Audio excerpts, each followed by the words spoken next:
ஒரு ஊர்ல ஒரு ஆள் இருந்தான். கற்பனையிலேயே காலத்தை கடத்திக்கிட்டு இருந்தான். ஒரு நாள் ஒரு மரத்தடியில உட்கார்ந்துருந்தான். அவனுக்கு பசிக்கிற மாதிரி தெரிஞ்சது. உடனே கற்பனையிலேயே சாப்பிட ஆரம்பிச்சுட்டான். அதாவது எதிரில் இலை போட்டு சாப்பாடு போடப்பட்டிருக்கிறதாகவும் அதை இவன் சாப்பிட்றதாகவும் நினைச்சுக்கிட்டு கையை மட்டும் வாய்க்கும் தரைக்குமா அப்படியும் இப்படியும் கொண்டுகிட்டு போய் பாவனை பண்ணிட்டே இருக்கிறான். தூரத்துல இருந்து பாக்குறவங்களுக்கு இவன் ஏதோ பலமான விருந்து சாப்பிட்டுட்டு இருக்கிறான் அப்படின்னு தான் தோணும். அது மாதிரியே பண்ணிட்டு இருந்தான். அந்த வழியா ஒரு சன்னியாசி வந்துகிட்டு இருந்தார். இவனை பார்த்தார். என்ன இவன் இப்படி பண்ணிட்டு இருக்கிறானே அப்படின்னு நினைச்சாரு. கொஞ்ச நேரம் அவனையே உத்து பார்த்துக்கிட்டு இருந்தார். இவரை பார்த்ததும் அவன் இன்னமும் சுவாரஸ்யமா சாப்பிட ஆரம்பிச்சுட்டான்.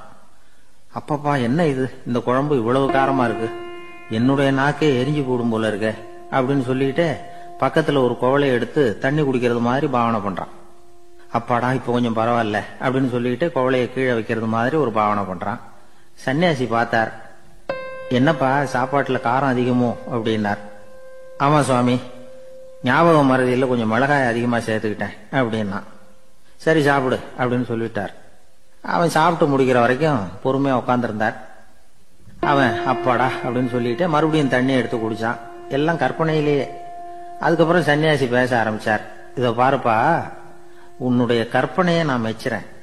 இருந்தாலும் உன் சாப்பாட்டுல ஒரு இனிப்பையும் வச்சிருக்கலாமே, ஏன் மிளகாய அளவுக்கு அதிகமா போட்டுட்டு அவஸ்தைப்படுற அப்படின்னார். அவன் யோசிக்க ஆரம்பிச்சான். அதுக்கப்புறம் இவர் சொன்னார், இத பாருப்பா, இனிமேல உன்னுடைய கற்பனையும் உயர்ந்ததாக இருக்கட்டும் அப்படின்னு உபதேசம் பண்ணிவிட்டு போனார். எப்பவும் உயர்வை பத்தியே சிந்திக்கணும். உயர்வு கிடைக்கலன்னா கூட அப்படி சிந்திக்கிறத நிறுத்தப்படாது அப்படிங்கிறார் திருவள்ளுவர். உள்ளுவது எல்லாம் உயர் உள்ளல், மற்ற அது தள்ளினும் தள்ளாமை நேர்த்து. ஊக்கம் இல்லாம உலகத்துல வாழ்ந்து பிரயோஜனம் இல்லை. அதனால உயர்வாகவே சிந்திக்கணும். அது நம்மளை ஊக்கப்படுத்தும். இது பெரிய ஒரு வாக்கு. இந்த உலகத்துல கற்பனையிலேயே வாழ்கிற சில கஞ்சர்களும் உண்டு. அதாவது 2 கஞ்சர்கள், 2 பேரும் பக்கத்து பக்கத்து ஊர்ல இருந்தாங்க. பொங்கல் சமயம் ஒரு கஞ்சன் தன்னுடைய மகனை கூப்பிட்டான். இதோ பாருப்பா, பக்கத்து ஊர்ல என்னுடைய நண்பன் ஒருத்தன் இருக்கிறான். அவனுக்கு பொங்கல் பரிசு ஏதாவது கொடுக்கணும். நான் ஒரு 4 ஆட்டுக்குட்டியை தரேன், நீ கொண்டுகிட்டு போய் கொடுத்துட்டு வந்து விடுறியா அப்படின்னு கேட்டான். சரி, நான் புள்ள ஒரு பைய கையில் எடுத்துக்கோன்னா. அவன் எடுத்துக்கிட்டான். இந்த ஆட்டுக்குட்டி புடிச்சுக்கோ அப்படின்னு சொல்லி ஒவ்வொன்னா போடுறேன் பார் அப்படின்னு சொல்லிட்டு 1 2 3 4 அப்படின்னு எண்ணிக்கிட்டே வெறும் சைகையாலேயே ஆட்டுக்குட்டியை புடிச்சு போடுறது மாதிரி பாவனை பண்ணிட்டு இருக்கிறான். அவன் புள்ளையும் அது ரொம்ப அக்கறையா வாங்கிக்கிறது மாதிரி வாங்கிட்டு அந்த பைய தூக்கிட்டு அடுத்த ஊருக்கு போறான். இவன் அங்க போய் சேர்ந்த நேரத்துல அந்த கஞ்சன் ஊர்ல இல்ல, எங்கேயோ வெளியில போயிருக்கிறான். அவனோட புள்ள மட்டும்தான் வீட்டுல இருந்தான். இவன் அவன்கிட்ட, இத பாரு, எங்க அப்பா உங்க அப்பாவுக்கு ஆட்டுக்குட்டி கொடுத்து அனுப்பியிருக்கிறாரு, குடிச்சுக்கோ அப்படின்னு சொல்லி பாவனையிலேயே ஒவ்வொன்னா எடுத்து அவன்கிட்ட கொடுத்துட்டான். அவனும் வாங்கிட்டான் வாங்கறது மாதிரி. அப்புறம் சொன்னான், சரிப்பா, நானும் பதிலுக்கு ஏதாவது ஒண்ணுகிட்ட கொடுக்கணும் இல்லையா, அதனால அந்த பைய புடி, ஒரு 10 எலுமிச்சம்பழம் தரேன், பதிலுக்கு அதை நீ எடுத்துட்டு போ அப்படின்னு சொல்லி கையாலேயே ஒவ்வொன்னா எடுத்து போடுறது மாதிரி பாவனை பண்ணிவிட்டான். அவனும் ரொம்ப நன்றி அப்படின்னு சொல்லிவிட்டு அதை வாங்கிட்டு போயிட்டான். கொஞ்ச நேரம் கழிச்சு வெளியில போயிருந்த அப்பங்காரன் திரும்பி வந்தான். புள்ள சொன்னான், அப்பா, உன்னோட நண்பர் அவருடைய மகன் மூலமா உனக்கு 6 ஆட்டுக்குட்டி கொடுத்து அனுப்பியிருந்தார். நானும் பதிலுக்கு ஒரு 10 எலுமிச்சம்பழம் கொடுத்து அனுப்பியிருக்கிறேன் அப்படின்னா. எப்படிடா கொடுத்தேன்னு கேட்டார் அப்பா. இப்படிதான் கொடுத்தேன்னு சொல்லி சைகையிலேயே காட்டினான். இத பார்த்ததும் அப்பங்காரனுக்கு பயங்கரமா கோவம் வந்துட்டுது. பலார்னு அரைஞ்சுட்டான் பையனு. ஏன்பா அரைஞ்ச, 10 எலுமிச்சம்பழம் கொடுத்துட்டேனே அப்படிங்கறதுக்காகவா அப்படின்னு கேட்டான். அது கூட பரவாயில்ல, நீ காட்டுற சைகையை பார்த்தா ஆரஞ்சு பழம் சைஸுக்கு இருக்குதே, அவ்வளவு பெருசா ஏன் கொடுத்த, அதுதான் எனக்கு கோபம் அப்படின்னா.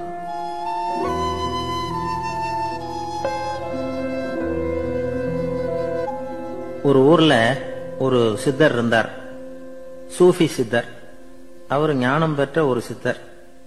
ஒரு நாள் அந்த நாட்டு மன்னன் அவரை பார்க்கறதுக்காக வந்தான். என்ன வேணும் உனக்குன்னு கேட்டார். நான் கடவுளை பார்க்கணும், அதுக்கு நீங்க தான் உதவி பண்ணணும் அப்படின்னா அவன். சித்தர் கொஞ்சம் யோசனை பண்ணார். சரி, போயிட்டு நாளைக்கு வாங்கினார். அதே மாதிரி மன்னன் போயிட்டு அடுத்த நாள் வந்தான். இங்க நீ என்னோட 1 வாரம் தங்கியிருக்க வேண்டியிருக்கும்னார். சரின்னா ஒரு பிச்சை பாத்திரத்தை தூக்கி கையில கொடுத்தார். அவனுக்கு ஒன்றும் புரியல. இருந்தாலும் வாங்கிட்டான். வாங்கிட்டு இதை என்ன செய்யணும் அப்படின்னு கேட்டான். இதை ஒன்றும் செய்ய வேணாம், இதை எடுத்துக்கிட்டு பக்கத்துல உள்ள கிராமங்களுக்கு போ, வீடு வீடா பிச்சை எடுத்துக்கிட்டு வா. அப்படி வந்த பிறகுதான் உனக்கு சாப்பாடும் ஓய்வும் கிடைக்கும். ஒரு வாரம் இப்படி செய்ய, அதுக்கப்புறம் 8வது நாள் நாம கடவுளை பத்தி யோசிக்கலாம் அப்படின்னார். இப்படி ஒரு சொன்னதை கேட்டதும் அந்த அரசனுக்கு அதிர்ச்சி ஆயிட்டுது. ஒரு மாதிரி ஆயிட்டான். தன்னுடைய சொந்த நாட்டுல சொந்த குடிமக்கள் கிட்ட போய் பிச்சை எடுக்கிறதா அப்படின்னு யோசனை பண்ணி பார்த்தான். அதுக்கப்புறம் மெதுவா அவன் அந்த சித்தரை பார்த்தான். ஐயா, சொந்த நாட்டிலேயே பிச்சை எடுக்கிறதுன்னா எனக்கு ஒரு மாதிரியா இருக்கு, வெக்கமா இருக்கு. நான் வேணும்னா வெளி தேசத்துல எங்கேயாவது போய் பிச்சை எடுக்கவா அப்படின்னு கேட்டான். இதுக்கு அந்த சித்தர் ஒரு சம்மதிக்கல. இதோ பாரு, உன்னால பிச்சை எடுக்க முடியலன்னா பேசாம திரும்பி அரண்மனைக்கே போயிடு. அதுக்கப்புறம் கடவுளை பத்தி எல்லாம் பேசுறதுக்கு என்னை தேடிட்டு வரக்கூடாது அப்படின்னு விட்டார். மன்னன் தயங்கினான். இருந்தாலும் மனசை சரி பண்ணிட்டு சம்மதிச்சான். சரிங்க, ஒரு வாரம் இங்க தங்குறேன், நீங்க சொல்றது மாதிரி பக்கத்து கிராமங்களுக்கு போறேன், வீடு வீடா பிச்சை எடுக்கிறேன், வர்றேன் அப்படின்னா. ஒரு வாரம் தெரு தெருவா பிச்சை பாத்திரத்தோட அலைஞ்சான். சொந்த ஊர்ல சொந்த குடிமக்கள் கிட்ட பிச்சை எடுத்தான். 7 நாள் முடிஞ்சது. 8வது நாள் அந்த சித்தர் மன்னனை கூப்பிட்டார். இப்படி வாழ்னார். வந்தான். இனிமே நீ கடவுளை பத்தி என்கிட்ட கேட்கலாம்னார். இனிமே கேட்கறதுக்கு ஒண்ணுமே இல்ல சுவாமின்னா இவன். ஒரு வார காலம் பிச்சை எடுத்த பிறகுதான் கடவுளை காண முடியும் அப்படின்னு நான் கனவு கூட காணவில்லைன்னா. அப்படின்னா நீ பிச்சை எடுத்த காலத்துல அப்படி என்னதான் நடந்தது அப்படின்னு கேட்டார் அவரு. சுவாமி, ஒரு வார காலம் பிச்சை எடுத்ததுல என்னுடைய ஆணவம் அழிஞ்சுட்டுது. அது இப்ப இருக்கிற இடமே தெரியல. இப்ப அதை காணவே காணோம். பிச்சைக்காரனா இருந்தப்போ பெற்றதை மன்னனாக இருக்கும் போது பெற முடியாதுங்கிறத புரிஞ்சுக்கிட்டேன் அப்படின்னா மன்னன். அடக்கம் பிறந்தவுடன் தெய்வீக கதவுகள் திறந்து கொள்கின்றன அப்படிங்கிறார் ஓஷோ. நம்மால் ஒருத்தன் ஆணவம் அழியணுங்கிறதுக்காக ஒரு திருவோட்டை எடுத்துக்கிட்டு தெரு தெருவா பிச்சை எடுக்க ஆரம்பிச்சான். என்ன, தெய்வீக கதவுகள் திறந்துதா அப்படின்னு கேட்டார் ஒருத்தர். தெய்வீக கதவு திறக்கிறதுக்கு முன்னாடியே எங்க வீட்டு கதவு சாத்திக்கிட்டுதுன்னா. என்னடா சொல்றேன்னார். இனிமே வீட்டுக்குள்ளேயே வர வேணாம், இதையே தொழிலா வச்சுக்கோ அப்படின்னு எங்க வீட்டுல சொல்லிவிட்டாங்க சார் அப்படின்னா.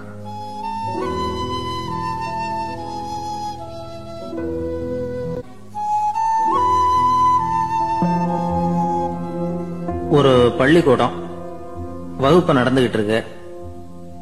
ஆசிரியர் பாடம் நடத்திக்கிட்டு இருக்கிறார்.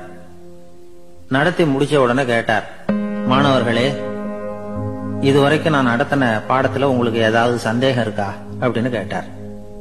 அப்புறம் ஒவ்வொருத்தரா கேட்டார். ஒரு மாணவன் எழுந்திருச்சான். சார், எனக்கு சந்தேகம் எதுவுமே இல்லைன்னா. ஏன்னு கேட்டார். ஏன்னா எனக்கு நீங்க நடத்தின பாடம் தெளிவா புரிஞ்சுட்டுது, அதனால சந்தேகம் வரலன்னா. இன்னொரு மாணவன் எழுந்திருச்சான். சார், எனக்கும் சந்தேகம் எதுவும் இல்லைன்னா. ஏண்டான்னு கேட்டார். ஏன்னா எனக்கு நீங்க நடத்தின பாடம் எதுவுமே புரியல, அதனால சந்தேகம் வரல அப்படின்னா. இந்த இடத்துல நாம கொஞ்சம் சிந்திச்சு பார்க்கணும். இந்த உலகத்துல எல்லாம் புரிஞ்ச ஒருத்தனுக்கும் சந்தேகம் வராது, எதுவுமே புரியாத ஒருத்தனுக்கும் சந்தேகம் வராது. அறகுறையா புரிஞ்சுக்கிட்டவன் இருக்கான் பாருங்க, அவனுக்கு தான் அடிக்கடி சந்தேகம் வரும். ஆக மாணவர்களை இந்த 3 வகையா பிரிக்கலாம். அதே மாதிரிதான் மனிதர்களையும் 3 வகையா பிரிக்கிறாங்க ஆன்மீகவாதிகள். ஒரு ஆன்மீக பெரியவர் என்ன சொல்றார் தெரியுமா? இந்த உலகத்துல 3 வகையான மனிதர்கள் இருக்கிறாங்களாம். முதல் வகை எப்படி தெரியுமா? இவங்களுக்கு எதையும் தெரிஞ்சுக்கணுங்கிற அவசியமே கிடையாது. ஏன்னா அவங்களுக்கு எல்லாமும் தெரியும். இவங்க ஞானத்தின் முழு வடிவா இருக்கிற காரணத்தினால அவங்களுக்கு எந்த சந்தேகமும் இல்லை, எந்த கேள்விகளும் கிடையாது. இந்த நிலையில இருக்கிறவன் கிருஷ்ணன். எல்லாத்துக்கும் விட தெரிஞ்சுக்கிட்ட நிலையில அவன் விடையாக மாறிவிட்டான் அப்படின்னு சொல்லுவாங்க. 2வது நிலையில இருக்கிறவன் அர்ஜுனன். இவனுக்கு எப்ப பார்த்தாலும் கேள்விதான், சந்தேகம்தான். பதில் சொல்ல சொல்ல அவனுக்கு இருக்கிற சந்தேகமும் அதிகமாகிட்டே இருக்கும், குறையவே குறையாது. அர்ஜுனன் மாதிரி உள்ளவங்க எப்பவும் கேள்வி கேட்டுக்கிட்டே இருப்பாங்க. ஒரு கேள்விக்கு விட கிடைச்சுட்டுன்னு வைங்க, உடனே இன்னொரு கேள்வி அவங்க கிட்ட இருந்து வரும். கிருஷ்ணனுடைய நிலை எப்படின்னா அது கேள்விகளே அற்ற ஒரு நிலை. அர்ஜுனனுடைய நிலை எப்படின்னா அது கேள்விகளை தவிர வேறு எதுவும் அற்ற ஒரு நிலை. இவங்களை தவிர இன்னொரு ஆள் இருக்கிறான், அவனுக்கும் கேள்விகள் அற்ற ஒரு நிலை தான். அவன் யாருன்னா துரியோதனன். இவனுக்கு தெரிஞ்சுக்கணுங்கிற எண்ணமே சுத்தமா கிடையாது. ஆவலே இல்லைங்கிறதுனால அதை புரிஞ்சுக்கணுங்கிற அவசியமும் இல்லை. அதனால அவனுக்கு கேள்விகள் அற்ற ஒரு நிலையில அவன் இருந்துகிட்டு இருக்கிறான். எல்லா பதிலும் தெரிந்து கொண்ட நிலையில கிருஷ்ணனும் கேள்விகள் அற்ற நிலையில இருக்கிறான். தெரிஞ்சுக்கணுங்கிற ஆவலே இல்லாத துரியோதனனும் கேள்விகள் அற்ற நிலையிலேயே இருக்கிறான். இப்படியும் இல்லாம அப்படியும் இல்லாம ரெண்டும் கெட்டான நிலையில இருக்கிறானே, அவன் தான் அர்ஜுனன்.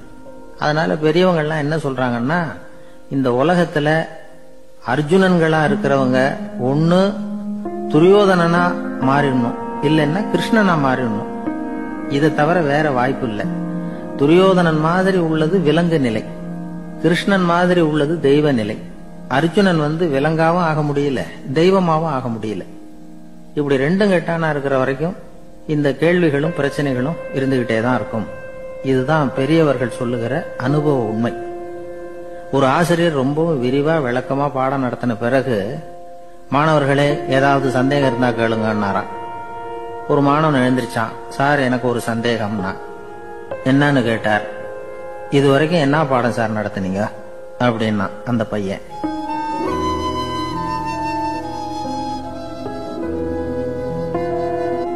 ஒரு ஊர்ல ஒரு மன்னர் இருந்தார். ஒரு நாள் அவருடைய அரசவைக்கு ஒரு ஓவியன் வந்தான். அவன் சீனா தேசத்திலிருந்து வந்தவன், தாவோ சிந்தனையாளன். அவன் அங்க மன்னர் முன்னாடி நிக்கிறான்.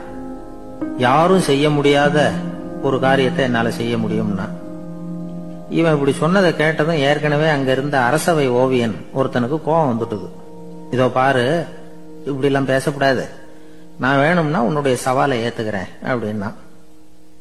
நாம 2 பேரும் ஓவியம் தீட்டுவோம், அதை பார்த்துட்டு நம்ம 2 பேர்ல யாரு சிறந்த ஓவியன் அப்படிங்கறத மன்னரே தீர்மானம் செய்யட்டும், என்ன சொல்ற அப்படின்னு கேட்டான் அவன்.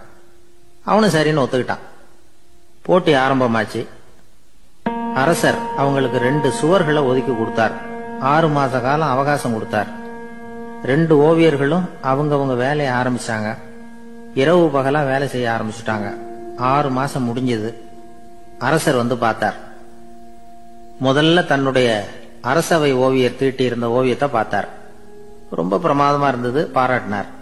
இதோ பாரு, உன்னுடைய ஓவியம் அற்புதமா இருக்கு, உயிரோட்டம் உள்ளதா இருக்குது, கலையின் உச்சமே இதுதான், இதை விட சிறந்த ஒரு ஓவியத்தை வேற யாராலையும் படைக்க முடியாது அப்படின்னார். அதுக்கப்புறம் அந்த சீன ஓவியன் கிட்ட போனார். எங்க உன்னுடைய ஓவியம்னு கேட்டார். திரைச்சீலையை விலக்கி விட்டு பாருங்கன்னா. மன்னர் அந்த திரைச்சீலையை விளக்குனார். உள்ள ஓவியம் இருக்க வேண்டிய இடம் கண்ணாடி மாதிரி தெரிஞ்சது. அவன் அந்த 6 மாச காலமா அந்த சுவரை தேய்ச்சி தேய்ச்சி கண்ணாடி மாதிரி ஆக்கி வச்சிருக்கிறான். அதுக்கு நேரா எதிர் சுவர்ல அரசவை ஓவியன் தீட்டின ஓவியம் இருக்கு. அது எதிரில் இருந்த இந்த கண்ணாடியில பட்டு பிரதிபலிக்குது. மன்னர் யோசனை பண்ண ஆரம்பிச்சார். அப்புறம் அந்த சீன ஓவியனை பார்த்து கேட்டார். இதோ பாரு, நீ என்னுடைய ஆளை தோற்கடிச்சுட்ட அப்படிங்கறதுல சந்தேகம் இல்ல, ஆனாலும் எங்களை ஏமாத்தி இருக்கிற, எந்த ஓவியமும் நீ வரையிலையே அப்படின்னார். அரசே, இதுதான் உண்மையான ஓவியம், உயிருள்ள ஓவியம். இது மனோபாவங்களை பிரதிபலிக்கும், மாறுகின்ற காலங்களை அப்படியே காட்டும் அப்படின்னா அந்த சீன ஓவியன். கையால வரைகிற ஓவியங்கள்ல சலனம் இல்லை, கண்ணாடி அப்படி கிடையாது, சக்தியின் ஓட்டம் அதுல எப்பவும் இருந்துகிட்டே இருக்கும். கண்ணாடி மட்டுமே ஜீவன் உள்ள ஓவியமா இருக்க முடியுங்கிறத அந்த சீன ஓவியன் தெரிஞ்சு வச்சிருந்தான். ஏன்னா அவன் ஒரு தாவோ சிந்தனையாளன். ஒவ்வொரு குழந்தையும் இந்த கண்ணாடியோட தான் பிறக்குது. ஆனா நாம என்ன செய்யறோம்னா, ஓவியங்களை கண்ணாடி மீது பதிப்பிச்சு விடுறோம். கண்ணாடி நம்மளை பிரதிபலிக்குது. நம்முடைய அழகோ அவலட்சணமோ கண்ணாடியை பாதிக்கிறது இல்லை. ஏன்னா அதுக்கு மனம் கிடையாது. கடந்து போன வினாடியை பத்தி அது சிந்திக்கிறது இல்லை. அடுத்த கணத்தை பத்தின எதிர்பார்ப்பும் அதுகிட்ட கிடையாது. அதுதான் பற்றற்ற நிலை. மனிதனுக்கு தேவைப்படுறது அதுதான். கண்ணாடி கிட்ட இருந்து நாம கற்றுக்கொள்ள வேண்டிய பாடம் இது. வாழ்க்கையில மனிதர்களை நேசிக்கலாம், உலகின் அழகையெல்லாம் பிரதிபலிக்கலாம், ஆனா எதையும் பற்றி கொண்டு விடக்கூடாது அப்படிங்கிறது பெரியவர்கள் அறிவுரை. துயரம்ங்கிறது பற்றுக்களின் சாயை. கண்ணாடி முன்னாடி நிக்கிறப்போவெல்லாம் நமக்கு இந்த ஞாபகம் வரணுமா. ஒரு குடும்ப தலைவர் ஒரு நாள் காலையில விடிஞ்சு எழுந்திரிச்சதும் சத்தம் போட்டார். யார் இந்த கருங்குரங்கு படத்தை என் ரூம்ல கொண்டாந்து மாட்டி வச்சது அப்படின்னு கத்தினார். சமையல் கட்டில இருந்து மனைவி பதில் சொன்னாங்க. தூக்க கலக்கத்துல உளராதுங்க, நல்லா பாருங்க, அது படம் கிடையாது, முகம் பாக்குற கண்ணாடி அப்படின்னாங்க.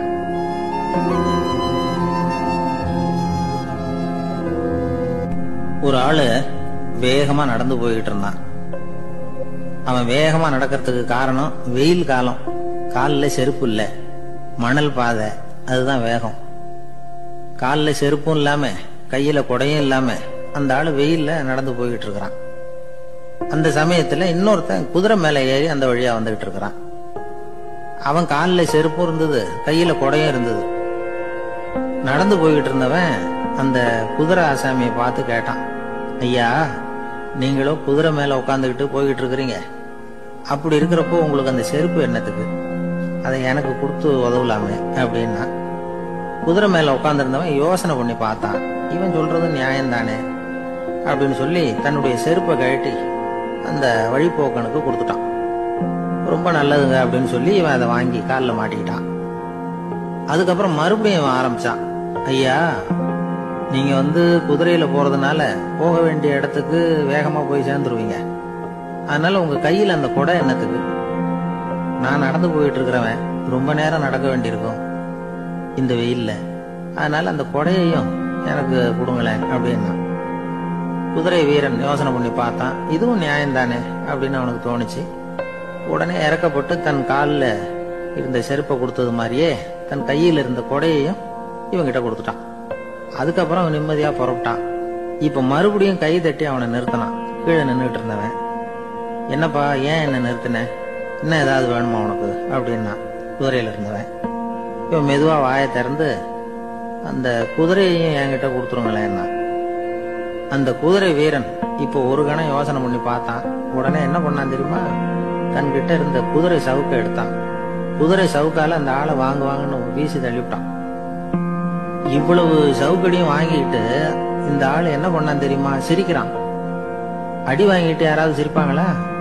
குதிரை வீரனுக்கு ஒன்னும் புரியல.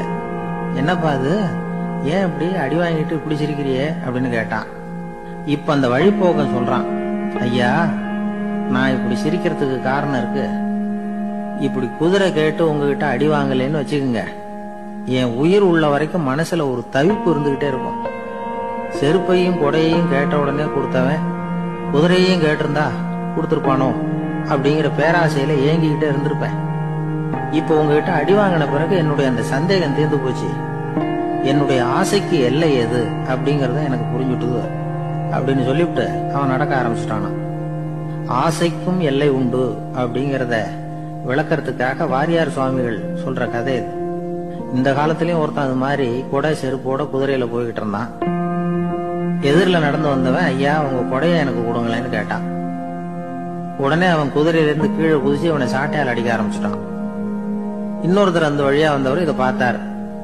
ஏன்பா, அவன் கேட்டான், உன்னால முடியலன்னா இல்லன்னு சொல்லிட வேண்டியது தானே, அதுக்காக ஏன் இப்படி அவனை போட்டு அடிக்கிறேன்னு கேட்டார்.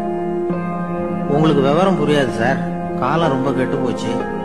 கேட்டதை கொடுத்தேன்னு வச்சுக்கோங்க, இந்த குதிரையே என்னோடது, அவன் திருடிக்கிட்டு போறான் அப்படின்னு என் பேர்ல புகார் கொடுக்க ஆரம்பிச்சிருவான் சார் அப்படின்னா. அது எப்படி அவ்வளவு உறுதியா சொல்றேன்னு கேட்டார் அவரு.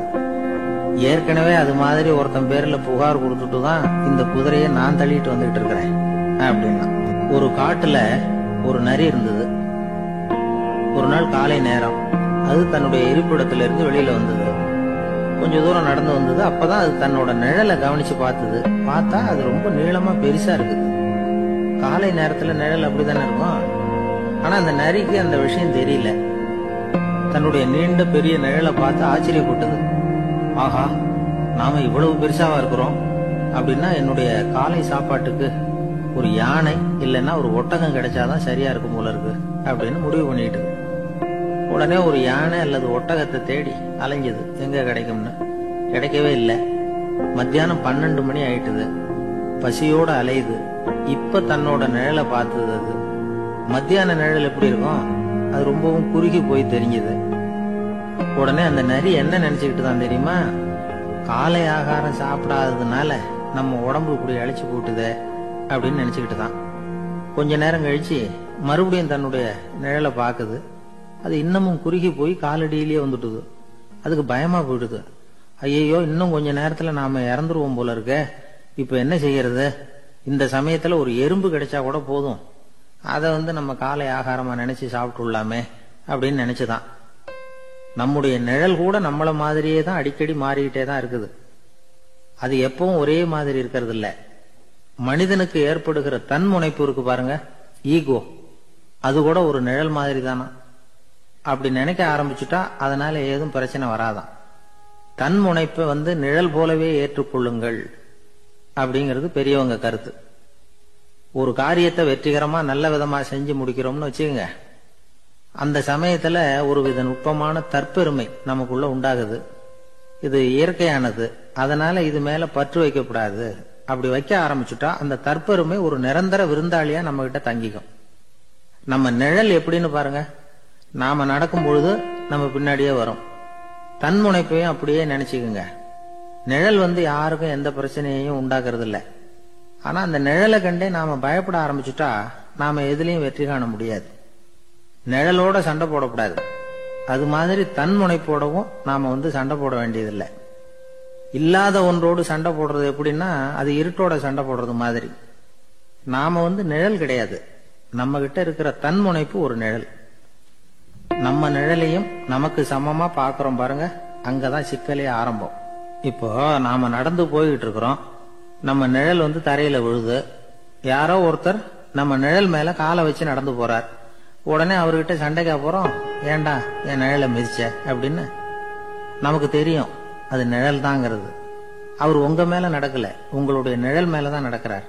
அது மாதிரி உங்க தன்முனைப்பின் மேல யாராவது நடந்தா உங்களை அவமானப்படுத்துறதா நினைக்கிறீங்க. காரணம், நாமளும் நம்ம தன்முனைப்பும் ஒண்ணுங்கிற நினைப்பு தான் காரணம், மற்றபடி வேற ஒண்ணும் கிடையாது. நம்ம நிழல் மேல நடக்கிறவர் நம்மளை காயப்படுத்துறது இல்ல. தன்முனைப்பை வேண்டாத ஒன்னாவும் பார்க்க வேண்டியதில்லை. அது இயற்கை.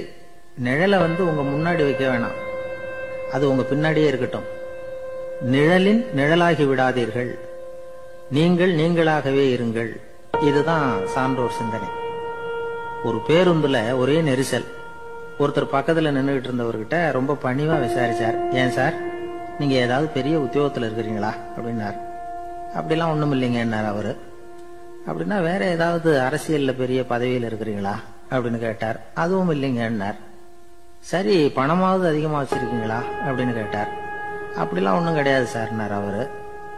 அப்புறம் எதுக்கடா என் காலை மிதிச்சுக்கிட்டு இருக்கிற, எடுறா காலை அப்படின்னாராம் இவர். ஒரு ரயில் வேகமா போயிட்டு இருக்கு. அது ஒரு ரயில்வே ஸ்டேஷன்ல கொஞ்ச நேரம் நின்னுது. அப்போ அதுல ஒரு ஆள் ஏறினார். தலையில ஒரு மூட்டையை வச்சிருந்தார். மூட்டையை தலையில சுமந்துகிட்டே உள்ள வந்தாரு. மூட்டையை தலையில சுமந்துகிட்டே ஒரு இடத்துல உட்கார்ந்தார். ரயில் மறுபடியும் புறப்பட்டது. இவர் தன் தலையில இருந்த மூட்டைய கீழே இறக்கி வைக்கணும்ல, வைக்கல, சுமந்துகிட்டே வர்றார். எதிரில் உட்கார்ந்துருந்தவர் கேட்டார், ஏங்க ஏன் இப்படியே உட்கார்ந்து இருக்கிறீங்க தலையில மூட்டையை வச்சுக்கிட்டு, மூட்டையை கீழே இறக்கி வைக்கலாமே அப்படின்னார். வேணாங்க, பாவம், தலையில இருக்கிற மூட்டையை இறக்கி ரயில்ல வச்சா ரயிலுக்கு பாரம் அதிகமா இருக்கும் அப்படின்னாரு அவரு. இப்படி ஒரு ஆளை பார்த்தா நமக்கு சிரிப்பு தான் வரும். ஏன்னா ரயில்ங்கிறது அந்த மூட்டையையும் சேர்த்து சுமந்துகிட்டு தான் போகுது. அவன் அந்த மூட்டையை தலையில வச்சிருந்தாலும் ஒண்ணுதான், தரையில வச்சிருந்தாலும் ஒண்ணுதான். அதனால ரயிலுக்கு எந்த மாற்றமும் ஏற்பட போறதில்லை. அதே மாதிரிதான் நம்ம மனமும். இதுவும் ஒரு தேவையில்லாத சுமை, அனாவசியமா சுமந்துகிட்டு இருக்கிறோம். இத கீழே இறக்கி வச்சுட்டா வாழ்க்கை பிரயாணம் சுகமா இருக்கும். ரயில் பிரயாணம் பண்ற அந்த ஆள் மூட்டையை சுமக்கிறான், வாழ்க்கை பிரயாணம் பண்ற நாம மனசை சுமக்கிறோம். இது ரெண்டுக்கும் எந்த வித்தியாசமும் இல்லை. மனசை கீழே இறக்கி வச்சுட்டா பாரம் இல்லாமல் வாழலாம், பறவைகள் மாதிரி பறக்கலாம், குழந்தைகள் மாதிரி கள்ளங்கபடம் இல்லாம வாழலாம். இந்த வெளி உலகத்துல நாம நிலை பெற்று இருக்கணும், வேரூன்றி இருக்கணும். அதே சமயம் நம்முடைய உள் வெளியில ஆன்மீக வாழ்க்கையில பாரம் இல்லாம இருக்கணும். அப்போ பறக்கணும், நதியை போல ஓடணும், மிதக்கணும். பயணம் சுகமா இருக்கும், களைப்பு தெரியாது, கவலை தெரியாது. ஒரு சீடன் போதி தர்மரை நாடி வந்தான். குருவே, நீங்கள் என்ன வெறுமையாக இருக்க சொன்னீங்க, நான் இப்ப மறுபடியும் வெறுமையானவன் ஆகிட்டேன், அதனால இப்ப என்ன செய்ய சொல்றீங்க என்ன அப்படின்னு சொல்லி நின்னான். உடனே அந்த குரு பக்கத்துல இருந்த ஒரு குச்சியை எடுத்து அவன் தலையில அடிச்சு, போய் அந்த வெற்றுத்தன்மையையும் வீசி எறிந்து விட்டு வா அப்படின்னார். நான் இப்போ காலியா இருக்கிறேன்னு ஒருத்தன் சொல்றான்னு வச்சுங்க, அது உண்மை இல்லை. ஏன்னா இன்னமும் அதுல நான்கிற எண்ணம் இருக்குது. எந்த சிந்தனையும் இல்லாம இருக்கிறது கடினம்தான். ஆனாலும் மனிதன் அதுல உள்ள நுட்பத்தை புரிஞ்சுக்கிட்டான்னா இவ்வளவு தூரம் தூக்கி சுமந்துகிட்டு வந்த அந்த மனதின் முட்டாள்தனத்தை அவனே பார்த்துட்டு சிரிப்பான். இதுதான் பெரியவங்க சொல்லி இருக்கிற ஆலோசனை. நம்மால் ஒருத்தன் தலையில ஒரு பெரிய மூங்கில் கூடையோட ரயில்ல உட்கார்ந்தான். கூட தலையில இருந்தது, கீழே இறக்கி வைக்கல. எதிரில் இருந்தவர் கேட்டார், ஏங்க எதுக்காக அதை அனாவசியமா சுமந்துகிட்டே இருக்கீங்க, கீழே இறக்கி வைங்களேன்னார். இல்லைங்க, நான் வீட்டை விட்டு புறப்படும் பொழுதே என் பையன் சொல்லிவிட்டான் கூடைய தலையை விட்டு இறக்கப்படாதுன்னு அப்படின்னார். அவன் சின்ன பையன், விவரம் இல்லாம சொல்லியிருப்பான். இப்ப என்ன நேர்ல வந்தா பாத்துக்கிட்டு இருக்கிறான், நீங்க இறக்கி வைங்கன்னார் அவர். அவன் நேர்ல பாத்துக்கிட்டு இல்ல, இருந்தாலும் நான் இந்த கூடையை கீழே இறக்கி வச்சா அது அவனுக்கு தெரிஞ்சிரும் அப்படின்னாரு இவர். அது எப்படின்னாரு அவர். அவன் தனக்கு டிக்கெட் வாங்க வேணாம்னு சொல்லி இப்ப இந்த கூடைக்குள்ளதான் உட்கார்ந்துருக்கிறான் அப்படின்னார் இவர். ஒரு ஊர்ல ஒரு மன்னர் இருந்தார். அழகான அரண்மனையில அவர் இருந்தார். அந்த அரண்மனையை விட அழகா ஒரு மாளிகைய அந்த ஊர்லயே வேற ஒருத்தன் கட்டியிருந்தான். அப்படி கட்டி முடிச்சதுல அவனுக்கு ரொம்ப பெருமை. எத்தனையோ செல்வந்தர்கள்லாம் பார்த்துட்டு, இந்த மாளிகையை விலைக்கு கொடுத்துடுறியா, எவ்வளவு விலை சொன்னாலும் சரி நாங்க வாங்கிக்கிறதுக்கு தயாரா இருக்கோம் அப்படின்னு சொல்லி கேட்டு பார்த்துட்டாங்க. நான் இதை விற்கிறதுக்கு தயாரா இல்ல அப்படின்னு சொல்லிவிட்டான். அவ்வளவு சிறப்பா கலை அம்சத்தோடு அதை கட்டி முடிச்சிருக்கிறான். அதுவே ஒரு பெரிய அரண்மனை மாதிரி இருந்ததுன்னா பாத்துங்களேன். சுற்றிலும் அழகான பூந்தோட்டம். ஒரு நாள் அவன் எங்கேயோ வெளியூர் போயிட்டு திரும்பி வந்துகிட்டு இருக்கிறான். அப்போ அந்த மாளிகை தீப்பெட்டி எரிஞ்சுக்கிட்டு இருக்கு. பதறி போட்டான். விலைக்கு கேட்டவங்க யாராவது இதை செஞ்சிருக்கணும், இல்லைன்னா மன்னரே செய்த சதியோ என்னவோ, இப்படிலாம் அவனுக்கு சந்தேகம். ஒரு மூலையில உட்காந்து அழ ஆரம்பிச்சுட்டான். அந்த சமயத்துல அவனுடைய மகன் அங்க ஓடி வந்தான். அப்பா அழாதீங்க, இத நான் நேத்து ராத்திரியே நம்ம ஊர் மன்னருக்கு வித்துட்டேன். இத கட்டி முடிக்க நமக்கு எவ்வளவு செலவாச்சோ அதை போல 3 மடங்கு விலைக்கு வித்துட்டேன், கவலைப்படாதீங்க. இதை விட அழகான மாளிகையை நாம புதுசா கட்டிக்கலாம்னா. இத கேட்டதும் அழுதுகிட்டு இருந்தவன் அழுகையை நிறுத்தினான், சிரிக்க ஆரம்பிச்சுட்டான். இதே இடத்த நான் மன்னர்கிட்ட இருந்து விலைக்கு வாங்குவேன், இதை விட அழகான மாளிகைய கட்டுவேன் அப்படின்னு சுத்தி நின்ன எல்லார்கிட்டையும் சொல்லிக்கிட்டு இருந்தான். இந்த சமயத்துல அவனோட இளைய மகன் ஓடி வந்தான். அப்பா, அண்ணன் சொன்னதெல்லாம் சரிதான், மன்னர்கிட்ட விலை பேசினதெல்லாம் உண்மைதான். ஆனா வித்தது பேச்சு அளவுலதான். இனிமேதான் பத்திரம் வாங்கணும், எழுதணும், நீங்க கையெழுத்து போடணும், பதிவு பண்ணணும், மன்னர்கிட்ட பணம் வாங்கணும். அதுக்காகத்தான் உங்களை எதிர்பார்த்துக்கிட்டு இருந்தோம். அதுக்குள்ள இப்படி ஆயிட்டுதுன்னா. இப்ப சிரிச்சுக்கிட்டு இருந்தாவன் சிரிப்பை நிறுத்தினான். மறுபடியும் குழந்தை மாதிரி அழ ஆரம்பிச்சுட்டான். இது ஒரு சம்பவம். இதுல இருந்து என்ன தெரியுது? அந்த அழகான மாளிகை தன்னுடையது அப்படின்னு நினைக்கும் பொழுது அவனுக்கு அழுகை வந்தது. அது தன்னுடையது இல்லை அப்படின்னு நினைக்கிற போது சிரிப்பு வந்தது. மறுபடியும் அது தன்னுடையதுதான் அப்படிங்கிற உணர்வு வரும்பொழுது அழுகை. எது எதுல இருந்து நீ நீங்கி இருக்கிறாயோ அது அதிலிருந்து உனக்கு துன்பம் இல்லை அப்படிங்கிறார் திருவள்ளுவர். இந்த உடம்பு என்னுடையதில்லை அப்படிங்கிற உணர்வு வந்துட்டா அது ஒரு பெரிய நிலை. அந்த நிலை வரணும். எல்லாத்தையும் பயன்படுத்திக்கலாம், ஆனா பற்றுல விழுந்துடக்கூடாது. உலகத்தில் இருங்கள், ஆனால் உலகத்தவராக இருக்காதீர்கள். உலகிற்குள் இருங்கள், உலகம் உங்களுக்குள் வந்துவிட அனுமதிக்காதீர்கள்.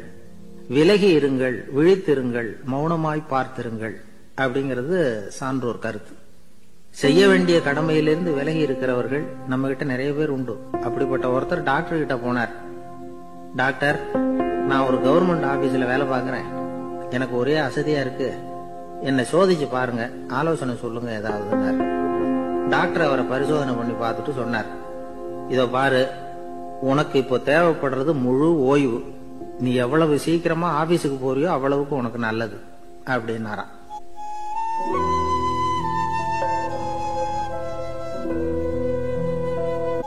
எனக்கு தெரிஞ்ச ஒருத்தர் இருக்கார். அவரு ஒரு பெரிய காவல்துறை அதிகாரி, ரொம்ப கண்டிப்பானவர். அவரை கண்டாவே எல்லாரும் பயப்படுவாங்க. அப்படிப்பட்டவர் வீட்டுக்கு போனா அப்படியே அடியோட மாறிடுவார். அங்க போய் பாத்தீங்கன்னா குழந்தைகளோட குழந்தையா அவர் விளையாடிட்டு இருப்பார். அலுவலக சமயத்துல பாத்தீங்கன்னா குதிரை முதுகுல அவர் உட்கார்ந்துருப்பார். வீட்டுல பாத்தீங்கன்னா அவரு முதுகுல குழந்தை உட்கார்ந்துருக்கும். அவரு குதிரை மாதிரி போயிட்டு இருப்பார். இது எப்படிங்க முடியுது உங்களால அப்படின்னு கேட்டாங்க. அது ஒண்ணுமில்ல, இங்க வீட்டுக்கு வந்த உடனே என்னோட மனசை தனியா எடுத்து வச்சிருவேன் அப்படின்னார். அது என்னங்க உங்க சட்டப்பயிலியா இருக்குது மனசு, அது தனியா எடுத்து வைக்கிறதுக்கு அப்படின்னு கேட்டாங்க. அப்படி இல்லைங்க, இது ஒரு பயிற்சி, மனப்பயிற்சி, அவ்வளவுதான் அப்படின்னார். இப்படி சமயம் பார்த்து மனசை தனியா வச்சுட தெரிஞ்சவங்க வாழ்க்கையில எப்பவும் உற்சாகமா இருப்பாங்க அப்படிங்கிறது பெரியவங்க கருத்து. ஒரு டாக்டர் ஆஸ்பத்திரியில் இருக்கிற வரைக்கும் டாக்டரா இருக்கலாம், அவர் மனைவிட்டையும் அவர் டாக்டரா இருக்க வேண்டிய அவசியம் இல்லை. ஒரு வக்கீல் கோர்ட்ல இருக்கிற வரைக்கும் வக்கீலா இருக்கலாம், வீட்டுக்கு வந்ததுக்கு அப்புறமும் வக்கீலா இருக்க வேண்டிய அவசியம் கிடையாது. வீட்டுல குழந்தைகள் கிட்ட விளையாடும் பொழுதும் அதுகள் கிட்ட ஃபீஸ் கேட்டுட்டு இருக்க கூடாது. நாம எப்படி இருக்கணும்னு பெரியவங்க சொல்றாங்கன்னா, மனசோட சேரப்படாதான், அப்படி சேராம வாழ்க்கையை கவனிக்கணுமா. மனசை அப்படியே தனியா எடுத்து பக்கத்துல வச்சுடணும். அப்படின்னா அதை அப்படியே தூக்கி எறிஞ்சுடு அப்படின்னு அர்த்தம் இல்லை. ஏன்னா மனசுங்கிறது நமக்கு உபயோகப்படக்கூடிய ஒண்ணுதான். எப்ப எப்போ அது தேவையோ அப்பப்போ எடுத்து உபயோகப்படுத்திக்கணும். தேவைப்படுறப்போ எடுத்து கண்ணாடியை மாட்டிக்கிறோம்ல, படிக்கும் பொழுது கண்ணாடி தேவைப்படுது, எடுத்து மாட்டிக்கிறோம் இல்லையா, அது மாதிரி கணக்கு போடுறதுக்கு மனசு தேவை. கடைக்கு போய் ஒரு பொருள் வாங்குறோம், காசு கொடுக்குறோம், மீதி சில்லறை சரியா இருக்கா அப்படின்னு எண்ணி பார்த்து வாங்க வேண்டியிருக்கு. அந்த சமயத்துல மனசை எடுத்து தனியா வச்சுட்டேன் அப்படின்னு சொல்லிட்டு இருக்க கூடாது. பரீட்சைக்கு படிக்க வேண்டியிருக்குது, படிச்சதையெல்லாம் அப்படியே நினைவுல வச்சுக்க வேண்டியிருக்கு, அந்த சமயத்துல மனசை தூக்கி எறிஞ்சுட்டேன் சார் அப்படின்னு சொல்லிட்டு இருக்க கூடாது. அப்படி சொன்னா பரீட்சை நம்மளை தூக்கி எறிஞ்சிரும். அதனால தேவைப்படுறப்போ மனசை உபயோகப்படுத்தணும், தேவையில்லாதப்போ அது தனியா ஓய்வு எடுத்துக்க விட்டுடணும். இப்படி நாம பழக்கப்படுத்திக்கிட்டா வாழ்க்கைங்கிறது நமக்கு புதுசா தெரியுமா. மனசுக்கும் ஒரு சக்தி கிடைக்கும். எந்திரங்களுக்கு ஓய்வு கொடுக்கற மாதிரி மனசுக்கும் ஓய்வு கொடுக்கணும், இல்லைன்னா அது களைச்சு போயிடும். குழந்தைகள் மனசை சுமந்துகிட்டு இருக்கிறது இல்ல. இது முதியவர்கள் குழந்தைகள் கிட்ட இருந்து கத்துக்க வேண்டிய ஒரு பாடம். ஆனாலும் இந்த கால குழந்தைகள் கிட்ட ரொம்ப எச்சரிக்கையா இருக்க வேண்டியிருக்கு. ஒரு தாத்தாவும் பேரனும் விளையாடிக்கிட்டு இருக்கிறாங்க. தாத்தா, எனக்கு சைக்கிள் ஓட்ட கத்து கொடு அப்படிங்கிறான் பேரன். சைக்கிள் உயரம் கூட இல்ல, அதுக்குள்ள சைக்கிள் ஓட்டணுமா அப்படின்னாரு தாத்தா. ஏன் தாத்தா, ரயில் ஓட்டுறாரு, அவர் என்ன ரயில் நீளமா இருக்கார் அப்படின்னு கேட்டானா அந்த பையன்.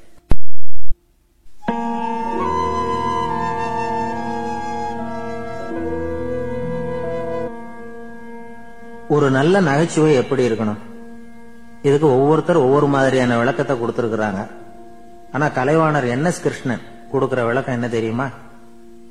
நகைச்சுவைங்கிறது அடுத்தவங்களுக்கு துன்பம் கொடுக்காம இருக்கணும், அடுத்தவங்க மனசை புண்படுத்தக்கூடாது, அதுதான் சிறந்த நகைச்சுவை அப்படிங்கிறார். அதுக்கு அவர் உதாரணமும் கொடுக்கிறார். ஒரு ஏரி ஓரமா 2 பசங்க நடந்து போயிட்டு இருக்கிறாங்க. அதுல ஒருத்தன் பணக்கார வீட்டு பையன், இன்னொருத்தன் ஏழை. இவங்க 2 பேரும் போயிட்டு இருக்கிறாங்க. வழியில ஒரு இடத்துல ஒரு ஜோடி செருப்பு இவங்க கண்ணுல படுது. ஒரு விவசாயி அந்த செருப்பை அங்க விட்டுட்டு பக்கத்துல இருந்த ஏரியில கை கால கழுவிட்டு இருக்கிறார். உடனே அந்த பணக்கார பையனுக்கு ஒரு ஐடியா. அவன் சொன்னானா, டேய், இப்போ ஒரு வேடிக்கை செய்யலாம், அந்த செருப்பு 2ஐயும் தூக்கி எட்டத்துல வீசி எரிஞ்சிருவோம். அந்த ஆளு பார்த்துட்டு செருப்பை தேடி அல்லாடுவான், அங்கேயும் இங்கேயும் ஓடுவான், திரு திருன்னு முழிப்பான். அதை பார்த்து நாம ரசிக்கலாம், நல்ல தமாஷா இருக்கும் அப்படின்னு இருக்கான். இப்படி சொல்லிவிட்டு அந்த செருப்புகளை தூக்கத்துக்கு போனானா. கொஞ்சம் பொறு அப்படின்னானா அந்த ஏழை பையன். ஏன்னு கேட்டிருக்கான் அவன். இப்போ அந்த ஏழை பையன் சொன்னானா, நீ சொல்றது ஒன்னும் வேடிக்கை கிடையாது, உன்னோட செருப்பு தொலைஞ்சா உன் அப்பா உடனே உனக்கு வேற செருப்பு வாங்கி கொடுத்துருவார். ஆனா அந்த ஆளுக்கு இந்த செருப்பு தொலைஞ்சதுன்னா வேற புதுசா வாங்கறதுக்கு வாயையும் வயத்தையும் கட்டி பணத்தை சேர்க்க வேண்டியிருக்கும். அதனால நான் ஒரு வேடிக்கை சொல்றேன், அது மாதிரி செய், அது இன்னமும் தமாஷா இருக்கும் அப்படின்னானா. எப்படி அது சொல்லுன்னு இருக்கான் அவன். செருப்பு 2ம் அது இருக்கிற இடத்துலயே இருக்கட்டும், உன் சட்ட பையில இருந்து ஒரே ஒரு ₹1 நாணயத்தை எடு, அதை அந்த செருப்பு மேல அதோட குதிகால் பகுதியில வச்சுட்டு நாம 2 பேரும் அந்த மரத்துக்கு பின்னாடி ஓடி போய் மறைஞ்சு நின்னுக்குவோம், அப்புறம் பாரு வேடிக்கை அப்படின்னா. அதே மாதிரி ₹1 காசு செருப்பு மேல வச்சுட்டு இவங்க 2 பேரும் மறைஞ்சு நின்னுக்கிட்டாங்க. கொஞ்ச நேரத்துல அந்த விவசாயி வந்தார். காலில் உள்ள மண்ணை தட்டிவிட்டு செருப்பை மாட்டுறதுக்காக போனார். அங்க இருந்த காசு கண்ணுல போட்டுட்டுது. அவருக்கு ஆச்சரியமா போச்சு. அதை கையில எடுத்து பாக்குறார், 4 பக்கமும் திரும்பி திரும்பி பாக்குறார், யார் இதை வச்சிருப்பான்னு. கடைசியில ஆகாயத்தை பாக்குறார். ஆண்டவா, இது உன்னோட கருணை தான், நீதான் யாரோ புண்ணியவான் மனசுல தர்மம் பண்ற எண்ணத்தை உண்டாக்கி இருக்கிற, அந்த புண்ணியவான் நல்லா இருக்கணும் அப்படின்னு வாழ்த்தி அந்த காசை கண்ணுல ஒத்திக்கிட்டாராம். மறைஞ்சிருந்து பாத்துக்கிட்டு இருந்த ஏழை பையன் இப்படி சொன்னான், பாத்தியா, உன்னை புண்ணியவான்னு வாழ்த்திட்டு போறார் அந்த ஆள், அவருக்கும் சந்தோஷம், அதை பார்த்து நமக்கும் சந்தோஷம். உனக்கு 1 ரூபாங்கிறது ஒரு பெரிய விஷயம் இல்லை, ஆனா அதனால நமக்கு கிடைச்சிருக்கிற மகிழ்ச்சி ரொம்ப உயர்வானது அப்படின்னு நானா. வேடிக்கையும் கிண்டலும் இது மாதிரி அடுத்தவங்களுக்கு இடைஞ்சலா இல்லாம இருக்கணும் அப்படிங்கிறார் கலைவாணன். ஆனா பாருங்க, அவருக்கே இடைஞ்சலா வர்ற விஷயங்களை கூட அவர் வேடிக்கையா தான் எடுத்துக்கிட்டாராம். ஒரு தடவை ஒருத்தர் கலைவாணர்கிட்ட வந்து, ஐயா என் குழந்தை செத்து போச்சு அப்படின்னு சொல்லி அழுதாராம். உடனே இவர் அவருக்கு 100 ரூபாய் பணத்தை கொடுத்து, இந்தாங்க அடக்கம் செய்யுங்க அப்படின்னு சொல்லி அனுப்பி வச்சாராம். 1 வருஷம் கழிச்சு மறுபடியும் அதே ஆள் வந்திருக்கார். இவர் மறந்துருப்பாருங்கிற நினைப்புல, அண்ணே என் குழந்தை இறந்து போச்சுண்ணே அப்படின்னாராம். இவர் மறுபடியும் 100 ரூபாய் கொடுத்து ஆறுதல் சொல்லி அனுப்பி வச்சாராம். 7-8 மாசம் கழிச்சு மறுபடியும் அதே ஆள் வந்திருக்கார். அவர் வாயை திறக்கிறதுக்கு முன்னாடியே இவர் 100 ரூபாய் அவர் கையில வச்சு, போன 2 தடவை தான் குழந்தை செத்து போச்சு, இந்த தடவையாவது அதை சாகாம காப்பாத்தி விடு அப்படின்னு சொல்லி அனுப்பி வச்சாராம். அதுக்கப்புறம் அந்த ஆள் வர்றதே இல்லையா. ஒரு ஊர்ல ஒரு ஆள் இருந்தான், தையல் கடை வச்சிருந்தான். அவன்கிட்ட ஒருத்தன் ஒரு சட்டை துணி எடுத்து கொடுத்து தைக்க சொல்லியிருந்தான். வர்ற சனிக்கிழமை வா, வந்து வாங்கிட்டு போ அப்படின்னு அவன் சொல்லியிருந்தான். அதே மாதிரி அவன் வந்தான். அவன் தச்சு வச்சிருந்த சட்டையை கொடுத்தான். இவன் வாங்கி அங்கேயே போட்டு பார்த்தான். கை நீளம் ஒண்ணுக்கு ஒண்ணு வித்தியாசமா இருந்தது. வலது கை இடது பக்கத்தை விட நீளம் குறைச்சலா இருந்தது. இவன் முணுமுணுக்க ஆரம்பிச்சுட்டான், என்ன இது இப்படி தச்சு விட்டியே அப்படின்னு. இதுக்கு அவன் சொன்னான், ஐய இதுக்காகவா சங்கடப்படுறீங்க, வலது கையை மட்டும் கொஞ்சம் உள்ள இழுத்தாப்புல வச்சுக்கிட்டீங்கன்னா சரியா போடும். மற்றபடி அந்த சட்டையில உள்ள கலை அம்சத்தை கவனிங்க, எவ்வளவு அற்புதமா தச்சிருக்கேன் பாருங்க. ஒரு சின்ன குறைய பொருட்படுத்தாதீங்க. நான் சொன்னது மாதிரி கையை கொஞ்சம் உள்ள இழுத்து வச்சுக்கிட்டு நீங்க பாட்டுக்கு நடந்து போங்க, ஜோரா இருக்கும் அப்படின்னா. அவனும் யோசனை பண்ணி பார்த்தான். சரியான யோசனையா தான் தோணுச்சு. கொஞ்சம் முயற்சி பண்ணி வலது கையை உள்ள இழுத்து சட்டை சரியா இருக்கிறது மாதிரி பண்ணிட்டான். இப்ப மறுபடியும் ஒரு பிரச்சனை. வலது கையை உள்ள இழுத்த மாதிரி வச்சுக்கிட்டதும் முதுகு பக்கம் கொஞ்சம் துணி தளர்ந்து தொங்குறது மாதிரி ஆயிட்டுது. என்ன இது முதுகு பக்கம் துணி குவிஞ்சுட்டுத, அப்படியே தொங்குறது மாதிரி இருக்க அப்படின்னு அவன் மறுபடியும் ஆரம்பிச்சான். ஐயா இதுக்காகவா கவலைப்படுறீங்க, உடம்பு அதுக்கு தகுந்த மாதிரி கொஞ்சம் வளைச்சுக்கிட்டா போச்சு. இதுக்காக அந்த அழகான தையலை பிரிச்சு அதுல உள்ள கலை அம்சத்தை கெடுக்கிறதுக்கு என் மனசு இடம் கொடுக்கல.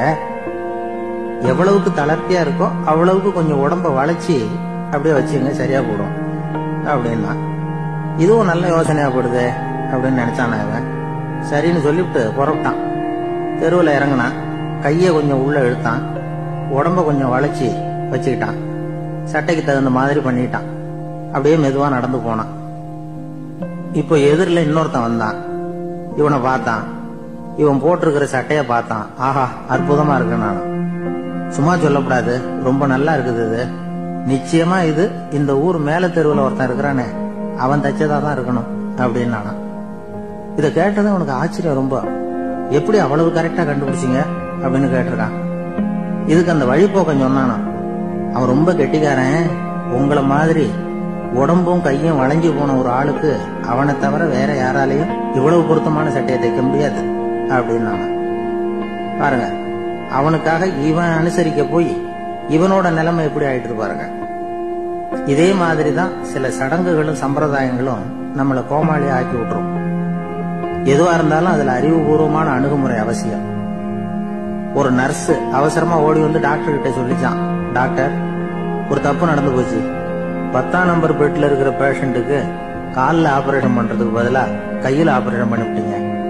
கையை ஆபரேஷன் பண்ண வேண்டிய ஆள் 7ஆம் நம்பர் பெட்ல இருக்கார் அப்படின்னு தான். இதுக்கு அவர் பதட்டப்படாம சொன்னாராம், பரவாயில்ல இவரை தூக்கி 7ஆம் நம்பர் பெட்ல போட்டுரும் அப்படின்னாராம்.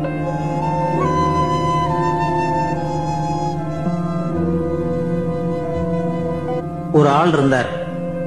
அவரு தன்னை ஒரு குருன்னு சொல்லிக்கிட்டார். மௌன குரு, வாயை திறக்கிறது இல்ல. அவருக்கு 2 சீடர்கள் உண்டு. இவங்க தான் வர்றவங்க கிட்ட பேசுவாங்க, விளக்கம் கொடுப்பாங்க. ஒரு நாள் இந்த சீடர்கள் 2 பேரும் எங்கேயோ வெளியில போயிட்டாங்க. அந்த நேரம் பார்த்து ஒருத்தர் அங்க வந்தார். குரு கிட்ட போனார். குருவே, புத்தர்னா என்ன அப்படின்னு கேட்டார். குருவுக்கு ஒன்னும் புரியல. அவர் உண்மையான குருவா இருந்தாவில புரியும். திருன்னு முழிக்க ஆரம்பிச்சார். இந்த நேரம் பார்த்து இந்த சீடர்களும் எங்கேயோ போயிட்டாங்களே, என்ன பண்றது, உதவிக்கு யாராவது கிடைக்க மாட்டாங்களா அப்படின்னு அப்படியே சுற்றும் முற்றும் பார்த்தார். வந்தவர் இதை கவனிச்சார். ஏதோ புரிஞ்சுக்கிட்ட மாதிரி அடுத்த கேள்வியை கேட்டார். தர்மம்னா என்ன சுவாமி அப்படின்னார். குருவுக்கு ரொம்ப சங்கடமா போச்சு. நம்ம நிலைமை இப்படி ஆயிட்டுதே, இக்கட்டில் விட்டுட்டு போயிட்டாங்களே, எங்கேயோ இப்படி மாட்டிக்கிட்டோமே அப்படின்னு சொல்லி விட்டத்தை பார்த்தாராம். அப்புறம் குனிஞ்சு தரைய பார்த்தார். அப்படியே உட்காந்துட்டார். வந்தவர் உடனே அடுத்த கேள்விக்கு போயிட்டாராம். தியானம்னா என்ன சுவாமின்னாராம். பாவம் என்ன பண்ணுவார் அந்த குரு, பேசாம கண்ணை கெட்டியா மூடிக்கிட்டார். இது ஏதடா வம்பா போச்சுன்னு. இவர் இப்படி பண்ணா கூட வந்தவர் சளைக்கல. இன்னொரு கேள்வியும் கேட்டார். ஆசீர்வாதம்னா என்னன்னாராம். இவர் பார்த்தார், இப்படியே போனா இவர் கேள்வி கேட்கறத நிறுத்த மாட்டார்னு நினைச்சுக்கிட்ட எனக்கு ஒண்ணுமே தெரியாதுங்கிற பாவனையில 2 கையையும் விரிச்சு காட்டினாராம். வந்தவர் முகத்துல மகிழ்ச்சி, மன நிறைவு, ஏதோ எல்லாம் புரிஞ்சுக்கிட்ட ஒரு மாதிரி அங்கிருந்து புறப்பட்டு போனார். வழியில அந்த குருவோட சீடர்கள் 2 பேரையும் சந்திச்சார். உங்க குருவை நாங்க பார்த்துட்டு வரோம் அப்படின்னாராம். இவரு என்ன நடந்ததுன்னு கேட்டிருக்காங்க அவங்க. இவர் விவரமா சொன்னாராம். உங்க குரு எப்பேற்பட்ட ஞானி தெரியுமா? புத்தர்னா என்னன்னு கேட்டேன். அதுக்கு அவர் அப்படியும் இப்படியும் பார்த்தார். அதுக்கு என்ன அர்த்தம் தெரியுமா?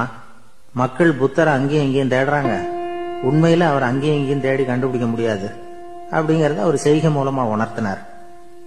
அதுக்கப்புறம் தர்மம்னா என்னன்னு கேட்டேன்.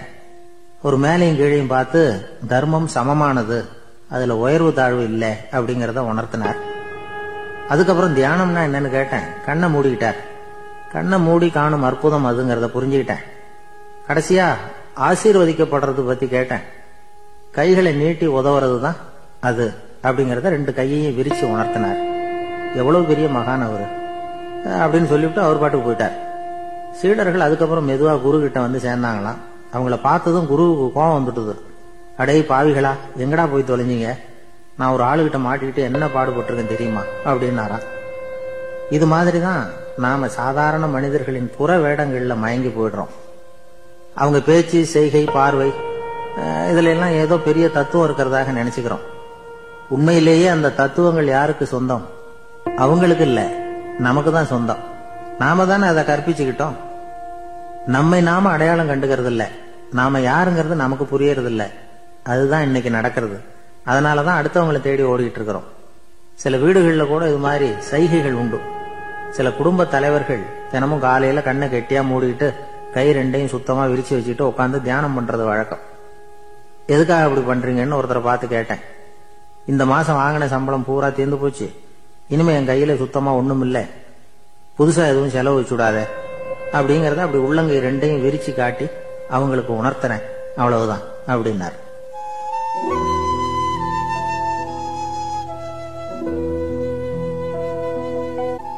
ஒரு பெரிய நினைவு மண்டபம். அதுக்கு முன்னாடி ஒரு அப்பாவும் பிள்ளையும் நின்றுகிட்டு இருக்கிறாங்க. அந்த வழியா போறவங்க வர்றவங்க எல்லாம் அந்த இடத்துல நின்று அது என்ன மண்டபம் அப்படின்னு விசாரிக்க ஆரம்பிச்சாங்க. அந்த அப்பாவும் பிள்ளையும் தான் வர்றவங்களுக்கு எல்லாம் விவரம் சொல்லிட்டு இருக்கிறாங்க. அதாவது இந்த இடத்துல ஒரு பெரிய மகான் சமாதி ஆயிருக்கார், அவர் சமாதியான இடத்துல இந்த நினைவு மண்டபத்தை கட்டி இருக்கிறோம் அப்படின்னாங்க. ஊரு பூரா இந்த செய்தி பரவிச்சு. நிறைய பேர் அந்த இடத்தை தேடி வர ஆரம்பிச்சாங்க. இங்க வந்து கொஞ்ச நேரம் உட்காந்துட்டு போனா மனசுக்கு ஒரு நிம்மதி கிடைக்குது அப்படின்னாங்க. அங்க இருந்த உண்டியல்ல நிறைய காசு போட்டுட்டு போறாங்க. பணம் கிடுகிடுன்னு நிறைய சேர ஆரம்பிச்சுட்டுது. பணம் நிறைய சேர்ந்த உடனே அந்த அப்பாவுக்கும் பிள்ளைக்கும் தகராறு வந்துட்டுது. பணம் சேர்ந்தாலே சொத்து தகராறு வரத்தானே செய்யும், அது மாதிரி வந்துட்டுது. பையன் அடிக்கடி நிறைய பணம் கேட்க ஆரம்பிச்சான். அப்பா பார்த்தார், யோசனை பண்ணார், ஒரு முடிவுக்கு வந்தார். ஒரு நாள் பையனை கூப்பிட்டார். இத பாருப்பா, நமக்குள்ள தகராறு வேணாம், அப்பாவும் பிள்ளையும் இப்படி சண்டை போட்டுக்கிட்டா பாக்குறவங்க தப்பா நினைப்பாங்க, அதனால நமக்குள்ள சமரசமா இதை தீர்த்துக்குவோம், என்ன சொல்ற அப்படின்னார் அப்பா. சரி நான் பையன். உடனே அந்த அப்பா என்ன பண்ணார் தெரியுமா? மகன் கிட்ட கொஞ்சம் பணத்தை கொடுத்தார், தன்கிட்ட இருந்த ஒரு கழுதையையும் கொடுத்தார். இதை வச்சு நீ பொழைச்சிக்கோ அப்படின்னு சொல்லி அனுப்பி வச்சுட்டார். மகன் அந்த கழுதையை இழுத்துக்கிட்டு அடுத்த ஊருக்கு போனான். வழியிலேயே அந்த கழுதை செத்து போச்சு. உடனே என்ன பண்ணலாம்னு யோசனை பண்ணான். ஒரு ஐடியா வந்தது. அந்த கழுதைய ஒரு சாலை ஓரமா புதைச்சான். கையில் இருந்த பணத்தை வச்சு அந்த இடத்துல ஒரு கல் மண்டபம் கட்டினான். அந்த வழியா 2 பேர் வந்தாங்க. இது என்ன மண்டபம்னு விசாரிச்சாங்க. இந்த இடத்துல ஒரு பெரிய மகான் சமாதி ஆயிருக்கிறார் அப்படின்னா. இந்த செய்தி ஊர் பூரா பரவ ஆரம்பிச்சுட்டுது. நிறைய பேர் வந்து போக ஆரம்பிச்சாங்க. இங்க வந்தா மனசுக்கு ஒரு பெரிய நிம்மதி கிடைக்குது அப்படின்னு வேற சொல்ல ஆரம்பிச்சாங்க. வர வர கூட்டம் அதிகமா வர ஆரம்பிச்சுட்டுது. உண்டியல்ல பணம் நிறைய சேர்ந்துட்டுது. நகையெல்லாம் கூட கழட்டி காணிக்கையா போட ஆரம்பிச்சுட்டாங்க. அப்பாவை விட மகன் பெரிய ஆளாயிட்டான். இதை கேள்விப்பட்டார் அப்பா. பையனை பார்த்துட்டு வரலாம்னு ஒரு நாள் புறப்பட்டு வந்தார். பையன் ஓஹோன்னு இருக்கிறான். பங்களா, காரு எல்லாம் வந்துட்டுது. எப்படிடா இந்த அளவுக்கு ஆனே அப்படின்னு விசாரிச்சார். அப்பா, எல்லாம் உங்க ஆசீர்வாதம் தான். நீங்க கொடுத்த மூலதனத்தை வச்சுதான் இவ்வளவும் சம்பாதிச்சேன் அப்படின்னா பையன். அது எப்படிறான்னு விசாரிச்சார். அப்பா, நீங்க ஒரு கழுத குட்டியும் கொஞ்சம் பணமும் என்கிட்ட கொடுத்து அனுப்பி வச்சிங்க. அதை எடுத்துக்கிட்டு வந்தேன். வர்ற வழியில அந்த கழுதை செத்து போச்சு. உடனே யோசனை பண்ணேன், அந்த கழுதையை இந்த இடத்துல புதைச்சேன். கையில் இருந்த பணத்தை வச்சு மண்டபம் கட்டினேன். மகான் ஒருத்தர் சமாதி ஆயிருக்கார் அப்படின்னு வதந்தியை கிளப்பி விட்டேன். ஜனங்கள்லாம் ஏமாந்து போய் காசை கொண்டாந்து போட ஆரம்பிச்சிட்டாங்க. நான் பொழைச்சிக்கிட்டு இருக்கிறேன் அப்படின்னா. இப்பதான்டா நீ என் புள்ள அப்படின்னு சொல்லி சந்தோஷப்பட்டாரான் அந்த அப்பா. ஏன் அப்படி சொல்றீங்கன்னு கேட்டிருக்கான் பையன். கழுத குட்டியை புதைச்சி மண்டபம் கட்டி இருக்கிற நீ, ஏற்கனவே நம்ம ஊர்ல நாம கட்டி இருக்கிறோமே மண்டபம், அது இந்த கழுதையோட அம்மாவை புதைச்ச இடம். மகான் சமாதி ஆயிருக்காருன்னு நானும் சும்மா கப்சா தான் விட்டுக்கிட்டு இருக்கேன் அப்படின்னாராம் அப்பா. முட்டாள் ஜனங்களை நினைச்சு அந்த 2 பேரும் சத்தம் போட்டு சிரிச்சாங்களாம். மனுஷனை மனுஷன் ஏமாத்துறது ரொம்ப சுலபம். என் கூட படிச்ச ஒருத்தன் திடீர்னு ஒரு நாள் எல்லாருக்கும் அருள் வாக்கு சொல்ல ஆரம்பிச்சுட்டான். அவன் ஒரு ஆபீஸ்லயும் வேலை பார்க்கறான். ஆபீஸ்ல உள்ளவங்க எல்லாம் அவங்கிட்ட வந்து அருள் வாக்கு கேட்கறது வழக்கம். ஒரு நாள் நான் அவன் முன்னாடி போய் உட்காந்து பேசிக்கிட்டு இருந்தேன். அப்போ அதே ஆபீஸ்ல வேலை பார்க்கிற ஒருத்தர் அவங்கிட்ட வந்து, சுவாமி, என் மேஜையில வச்சிருந்த பேனா திடீர்னு காணாம போட்டுது, அது திரும்ப கிடைக்குமா எனக்கு அப்படின்னு கேட்டார். இவன் கண்ணை உருட்டி பார்த்துட்டு, அது உனக்கு கிடைக்காது, புதுசா வேற ஒண்ணு வாங்கிக்கப்போ அப்படின்னா. சரின்னு அவர் போயிட்டார். அவர் போனதுக்கு அப்புறம் நான் மெதுவா இவனை பார்த்து, அது எப்படிடா அது உனக்கு கிடைக்காதுன்னு அவ்வளவு உறுதியா அவர்கிட்ட சொன்னேன் அப்படின்னு கேட்டேன். இவன் மெதுவா என் காதுகிட்ட வந்து, அந்த பேனாவை கிளப்புனதே நான் தான் அப்படிங்கிறான். ஒரு ஊர்ல ஒரு ஆள் இருந்தான். அவனுக்கு வெளிநாட்டுக்கு போகணும்னு ஆசை. ஆனா அவனுக்கு எந்த மொழியும் தெரியாது. இருந்தாலும் சமாளிச்சுக்கலாம்னு முடிவு பண்ணிட்டு கிளம்பிட்டான். ஏதோ ஒரு தேசத்துக்கு போய் சேர்ந்தான். அங்க அவனுக்கு யாரையும் தெரியாது. அவங்க என்ன மொழியில பேசிக்கிறாங்க அப்படிங்கறது கூட புரியல. என்ன பண்றதுன்னு யோசனை பண்ணிட்டு ஒரு இடத்துல நின்றுகிட்டு இருக்கிறான். எதிர ஒரு பெரிய கட்டிடம். நிறைய பேர் உள்ள போயிட்டு இருக்கிறாங்க. இவனும் அவங்க பின்னாடியே உள்ள போனான். ஒரு பெரிய அறை, அலங்காரம்லாம் பண்ணி வச்சிருக்கிறாங்க. நிறைய பேர் சாப்பிடறதுக்காக உட்கார்ந்து இருக்கிறாங்க. இவனுக்கு நல்ல பசி, அதனால இவனும் உட்கார்ந்தான். சாப்பாடு போட்டாங்க, சாப்பிட்டான். அன்பான உபசரிப்பு. இவன் மனசு உள்ள நினைச்சுக்கிட்டான், இது ஏதோ அரசருடைய அரண்மனை மாதிரி தெரியுது, இன்னைக்கு ஏதோ விருந்து நடக்குது, நல்ல வேளை நம்ம பசியும் தீர்ந்தது அப்படின்னு நினைச்சுக்கிட்டே நிமிர்ந்து பாக்குறான். சாப்பாடு பரிமாறினவன் எதிரில ரொம்ப பணிவோட முதுக வளைச்சி வணக்கம் தெரிவிச்சான். இவனும் எழுந்திருச்சு நின்னு முதுக வளைச்சி வணக்கம் தெரிவிச்சான். ரொம்ப நன்றின்னா. அவன் ஒரு சீட்டை இவன் கையில கொடுத்தான். இவன் அதை வாங்கி பாக்குறான். என்ன எழுதியிருக்குன்னு ஒன்னும் புரியல. சரி, இந்த நாட்டுல தங்களுடைய நன்றியை சீட்ல எழுதிதான் கொடுப்பாங்க போல இருக்கு அப்படின்னு நினைச்சுக்கிட்டு மறுபடியும் நன்றின்னா. ஆனா அவன் காசை கொடுங்கன்னா. ஏன்னா அது ஒரு ஹோட்டல், இவன் சாப்பிட்டதுக்கான பில் அது. இவன் அதை புரிஞ்சிக்கவே இல்லை. நன்றின்னு அந்த சீட்ல எழுதி கொடுக்குறாங்க போல இருக்கு அப்படின்னு நினைச்சுக்கிட்டு அதை வாங்கி சட்டை பையில பத்திரமா வச்சுக்கிட்டு, பரவாயில்லைங்க, ரொம்ப மகிழ்ச்சின்னா. ஒரு வெளிநாட்டுக்காரனுக்கு இவ்வளவு தூரம் மரியாதை பண்றீங்களே, எங்க ஊருக்கு போனதும் உங்களை பத்தி நிறைய சொல்லுவேன் அப்படின்னா. இவன் என்ன சொல்றான்னு அவனுக்கு புரியல. இவனை பிடிச்சி அழைச்சிட்டு போய் முதலாளி முன்னாடி நிறுத்தினான். நாம சொன்னதுல இவனுக்கு ரொம்ப பெருமையா இருக்கணும் போல இருக்கு, அதுதான் பெரிய இடத்துக்கு அழைச்சிட்டு வந்திருக்கிறான் அப்படின்னு இவன் நினைச்சுக்கிறான். அவரும் பில்லுக்கான பணத்தை கொடுங்கிறாரு. பரவாயில்லைங்க, ரொம்ப மகிழ்ச்சி, நன்றிங்கிறான் இவன். அவரு பார்த்தார், இவனை நீதிமன்றத்துக்கு அனுப்பி வச்சுட்டார். இவன் என்ன நினைச்சுக்கிட்டான், நம்மள இந்த ஊர் ராஜா முன்னாடியே அழைச்சிக்கிட்டு வந்து நிறுத்தி இருக்கிறாங்க போல இருக்கு, என்ன ஒரு பெருந்தன்மை அப்படின்னு நினைச்சுக்கிறான். நீதிபதி சொன்னார், சாப்பிட்டதுக்கான பணத்தை கொடுத்துரு, இல்லைன்னா அதுக்கான தண்டனை அனுபவிக்க வேண்டி இருக்கும்னார். ராஜாவே நமக்கு நன்றி சொல்றாரு போல இருக்கு அப்படின்னு நினைச்சுக்கிறான் இவன். என் மகிழ்ச்சிக்கு எல்லையே இல்லைங்க அப்படின்னா. அவரு பார்த்தார், இவனுக்கு தண்டனை கொடுக்க வேண்டியதுதான் அப்படின்னு முடிவு பண்ணார். உடனே தீர்ப்பு எழுதினார். இவனை கழுதையில பின்புறமா உட்கார வைங்க, இவன் ஒரு மோசடிக்காரன் அப்படின்னு ஒரு போர்டு எழுதி அவன் கழுத்துல மாட்டுங்க, அப்புறம் அந்த கழுதையை ஊரு பூரா விரட்டுங்க அப்படின்னார். இவனுக்கு தான் மொழி புரியலையே, ஏதோ நடக்குது அப்படிங்கறது மட்டும் புரியுது. எல்லாரும் சேர்ந்து இவனை ஒரு கழுதை மேல உட்கார வச்சாங்க. ஓஹோ, நம்மளை பாராட்டி ஒரு ஊர்வலம் நடத்துறாங்க போல இருக்கு அப்படின்னு நினைச்சுக்கிறான் இவன். எல்லாரும் சத்தம் போட்டுக்கிட்டே கையை தட்டிக்கிட்டு கழுதை பின்னாடி ஓடி வர்றாங்க. இவனுக்கு ரொம்ப உற்சாகமா இருக்குது. எல்லாருக்கும் கை கூப்பி வணக்கம் சொல்லிக்கிட்டே போறான். கூட்டத்துல திடீர்னு ஒரு தெரிஞ்ச முகம் தெரியுது. அவனுடைய தேசத்தை சேர்ந்த ஒரு ஆள் அவன்.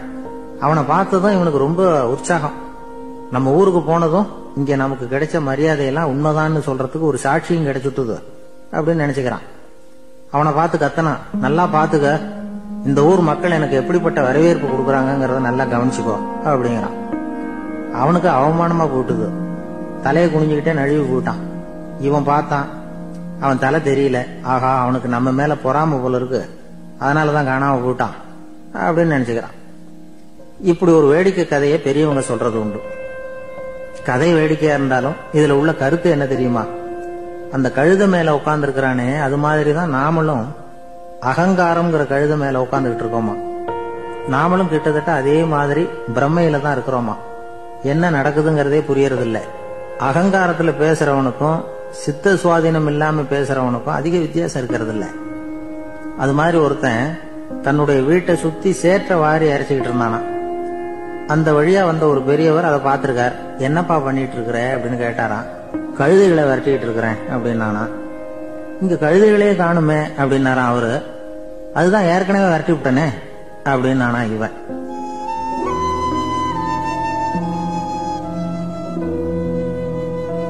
ஒரு ஊர்ல 4 நண்பர்கள் இருந்தாங்க. 4 பேரும் சோம்பேறிகள். 4 பேருக்கும் எந்த வேலையும் செய்யறதுக்கு உடம்பு வளையறதில்ல. இருந்தாலும் சோம்பேறித்தனத்துல ஒருத்தருக்கு ஒருத்தர் கொஞ்சம் வித்தியாசம் உண்டு. அதுக்கு தகுந்த மாதிரி அவங்களுக்கு பேர் அமைஞ்சு போச்சு. ஒருத்தன் கால் சோம்பேறி, இன்னொருத்தன் அரை சோம்பேறி, அடுத்தவன் முக்கால் சோம்பேறி, கடைசி ஆளு முழு சோம்பேறி. இவங்க 4 பேரும் நண்பர்கள். அப்புறம் எப்படி காரியம் நடக்கும்? 4 பேரும் ஒரு வீதியில அப்படியே நடந்து போயிட்டு இருக்கிறாங்க. நல்ல பசி. எங்கேயாவது சோறு போடுவாங்களா அப்படின்னு பாத்துக்கிட்டே வந்தாங்க. அவங்க வந்த வழியில ஒரு 1 ரூபாய் காசு கிடந்தது தரையில. அவங்க கண்ணுல அது பட்டுது. ஆனாலும் அதை குனிஞ்சு எடுக்கணுமே, அதுக்கு சோம்பேறித்தனம். முழு சோம்பேறி பார்த்தான். பக்கத்துல வந்துகிட்டு இருந்த முக்கால் சோம்பேறி கிட்ட சொன்னானா, டேய் அதை கொஞ்சம் குனிஞ்சு எடுறா அப்படின்னானா. அவன் என்ன பண்ணான் தெரியுமா? அதுக்கு அடுத்தபடியா வந்த அரை சோம்பேறி கிட்ட சொன்னானா, டேய் நீ அதை கொஞ்சம் குனிஞ்சு எடுறா அப்படின்னானா. அவன் இவனை விட மோசம். அடுத்தவங்க கிட்ட சொல்லி இருக்கிறான். அவனும் குனியறதுக்கு தயாரா இல்ல. ஆக கூடி கடைசியில யாருமே காசை எடுக்கல. என்னத்துக்கு அனாவசியமா உடம்ப வளைச்சுக்கணும் அப்படின்னு எல்லாரும் பேசாம வந்துட்டாங்க. அவங்க பாட்டுக்கு நடந்து வந்துகிட்டே இருக்கிறாங்க. எதிரில் ஒருத்தன் வாழைப்பழத்தை வண்டியில வச்சு தள்ளிட்டே வந்தான். ரூபாய்க்கு 4 பழம்னு கூவி வித்துக்கிட்டே வர்றான். இப்ப அந்த முழு சோம்பேறி சொன்னானா, டேய் வழியில கிடந்தத 1 ரூபா, அதையாவது எடுத்துக்கிட்டு வந்திருந்தா இப்ப இந்த பழத்தை வாங்கி ஆளுக்கு ஒண்ணு சாப்பிடலாமே அப்படின்னானா. ஆமா சாப்பிட்டுருக்கலாமே அப்படின்னாங்களாம் மத்தவங்களும். ஆனாலும் திரும்பி போய் அதை எடுக்கணும்னு யாருக்கும் தோணல. பேசாம சோர்ந்து போய் நடந்து வந்தாங்களாம். இருட்டி போச்சு. வழியில ஒரு கோவில். சரி இங்கேயே படுத்து தூங்குவோம் அப்படின்னா ஒருத்தன். அதுதான் சரின்னாங்க மத்தவங்களும். அப்படியே மண்டபத்துல படுத்துட்டாங்க. கோவில் அர்ச்சகர் வேலையெல்லாம் முடிச்சுட்டு வெளியில வந்திருக்காரு. இவங்கள பார்த்தாராம். ஏன் இப்படி சோர்ந்து போய் கிடக்குறீங்க அப்படின்னு விசாரிச்சிருக்காரு. 2 நாளாச்சுங்க நாங்க சாப்பிட்டு அப்படின்னாங்களாம். அவரு உடனே ஐயோ பாவம் அப்படின்னு சொல்லி பானை, விறகு, அரிசி, தண்ணி எல்லாம் கொடுத்து நீங்களே சமையல் பண்ணி சாப்பிட்டுக்கோங்க அப்படின்னு சொல்லிவிட்டு போயிட்டார். இந்த 4 பேருக்கும் சமையல் பண்ணி சாப்பிடணும்னு ஆசையா தான் இருந்தது.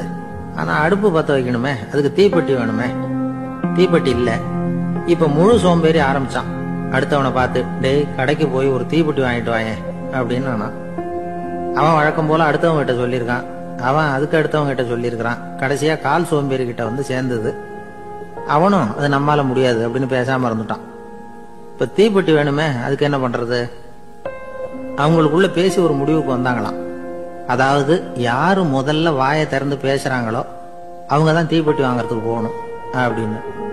அவ்வளவுதான். உடனே 4 பேரும் வாயை கெட்டியா மூடிட்டு படுத்துக்கிட்டாங்க. அவங்க சமையல் பண்ணி சாப்பிட்டாங்களா என்ன அப்படிங்கறது அர்ச்சகருக்கு தெரியல. சரி பார்த்துட்டு வரலாமேன்னு வந்தார். வந்து பாக்குறாரு, இவங்க 4 பேரும் அசையாம படுத்து கிடக்குறாங்க. அர்ச்சகர் பயந்துட்டார். ஒருவேளை பசி தாங்காம செத்து போட்டாங்களோ அப்படிங்கிற பயம். அல்லது நாம கொடுத்த உணவுப் பொருள்ல ஏதாவது விஷம் கலந்துருக்குமோ அப்படின்னு பயந்தார். அப்படின்னா நம்ம மேல பழி வந்துருமே அப்படின்னு நினைச்சு நடுங்க ஆரம்பிச்சுட்டார். அப்புறம் அவரும் ஒரு முடிவுக்கு வந்தாராம். கோவிலுக்கு பக்கத்திலேயே ஒரு பெரிய குழி இருந்தது. அதுல ஒவ்வொருத்தரையா இழுத்துக்கிட்டு போய் போட்டார். கொஞ்சம் மண்ணை தள்ளினார், காலால மிதிச்சார். அவர் மிதிச்ச மிதி ஒருத்தன் அடி வயத்துல போட்டுட்டுது. அவன் உடனே வலி தாங்காம ஐயோ அம்மான்னு அலறினான். உடனே நடந்தது என்ன தெரியுமா? மத்த 3 பேரும் துள்ளி எழுந்திருச்சாங்களாம். அவனை பார்த்து நீ தாண்டா தீப்பெட்டி வாங்க போகணும், நீ தாண்டா வாங்க போகணும், நீ தான் சத்தம் போட்ட அப்படின்னு சொல்லி ஆரம்பிச்சுட்டாங்களாம். அர்ச்சகர் பார்த்தார், இது பேய் மாதிரி தெரியுதுன்னு நினைச்சுக்கிட்டு ஒரே ஓட்டமா ஓடி போட்டாராம். கிராமப்புறங்கள்ல இப்படி ஒரு கதையை சொல்றது உண்டு. சோம்பல்ங்கிறது நம்ம முன்னேற்றத்துக்கு பெரிய தடை அப்படிங்கறத நாம புரிஞ்சுக்கணும். அதுதான் இந்த கதை சொல்ற நீதி. ஒரு பள்ளிக்கூடத்துல ஒரு புதுமையான போட்டி நடந்துதான். அதாவது சோம்பேறித்தனத்துக்கு பரிசு. அதுல 2வது பரிசு யாருக்குன்னு அறிவிச்சாங்க. ஒரு பையன் எழுந்திருச்சு மெதுவா நடந்து போய் பரிசை வாங்கிட்டான். அடுத்தது முதல் பரிசு யாருக்கு அப்படின்னு அறிவிச்சாங்களாம். அவன் கடைசி வரிசையில இருந்து கத்தனானா, ஐயா அதையும் அந்த பையன் மூலமாவே கொடுத்து அனுப்பி வச்சிருங்க, இங்க வந்தது நான் வாங்கிக்கிறேன் அப்படின்னு நானா.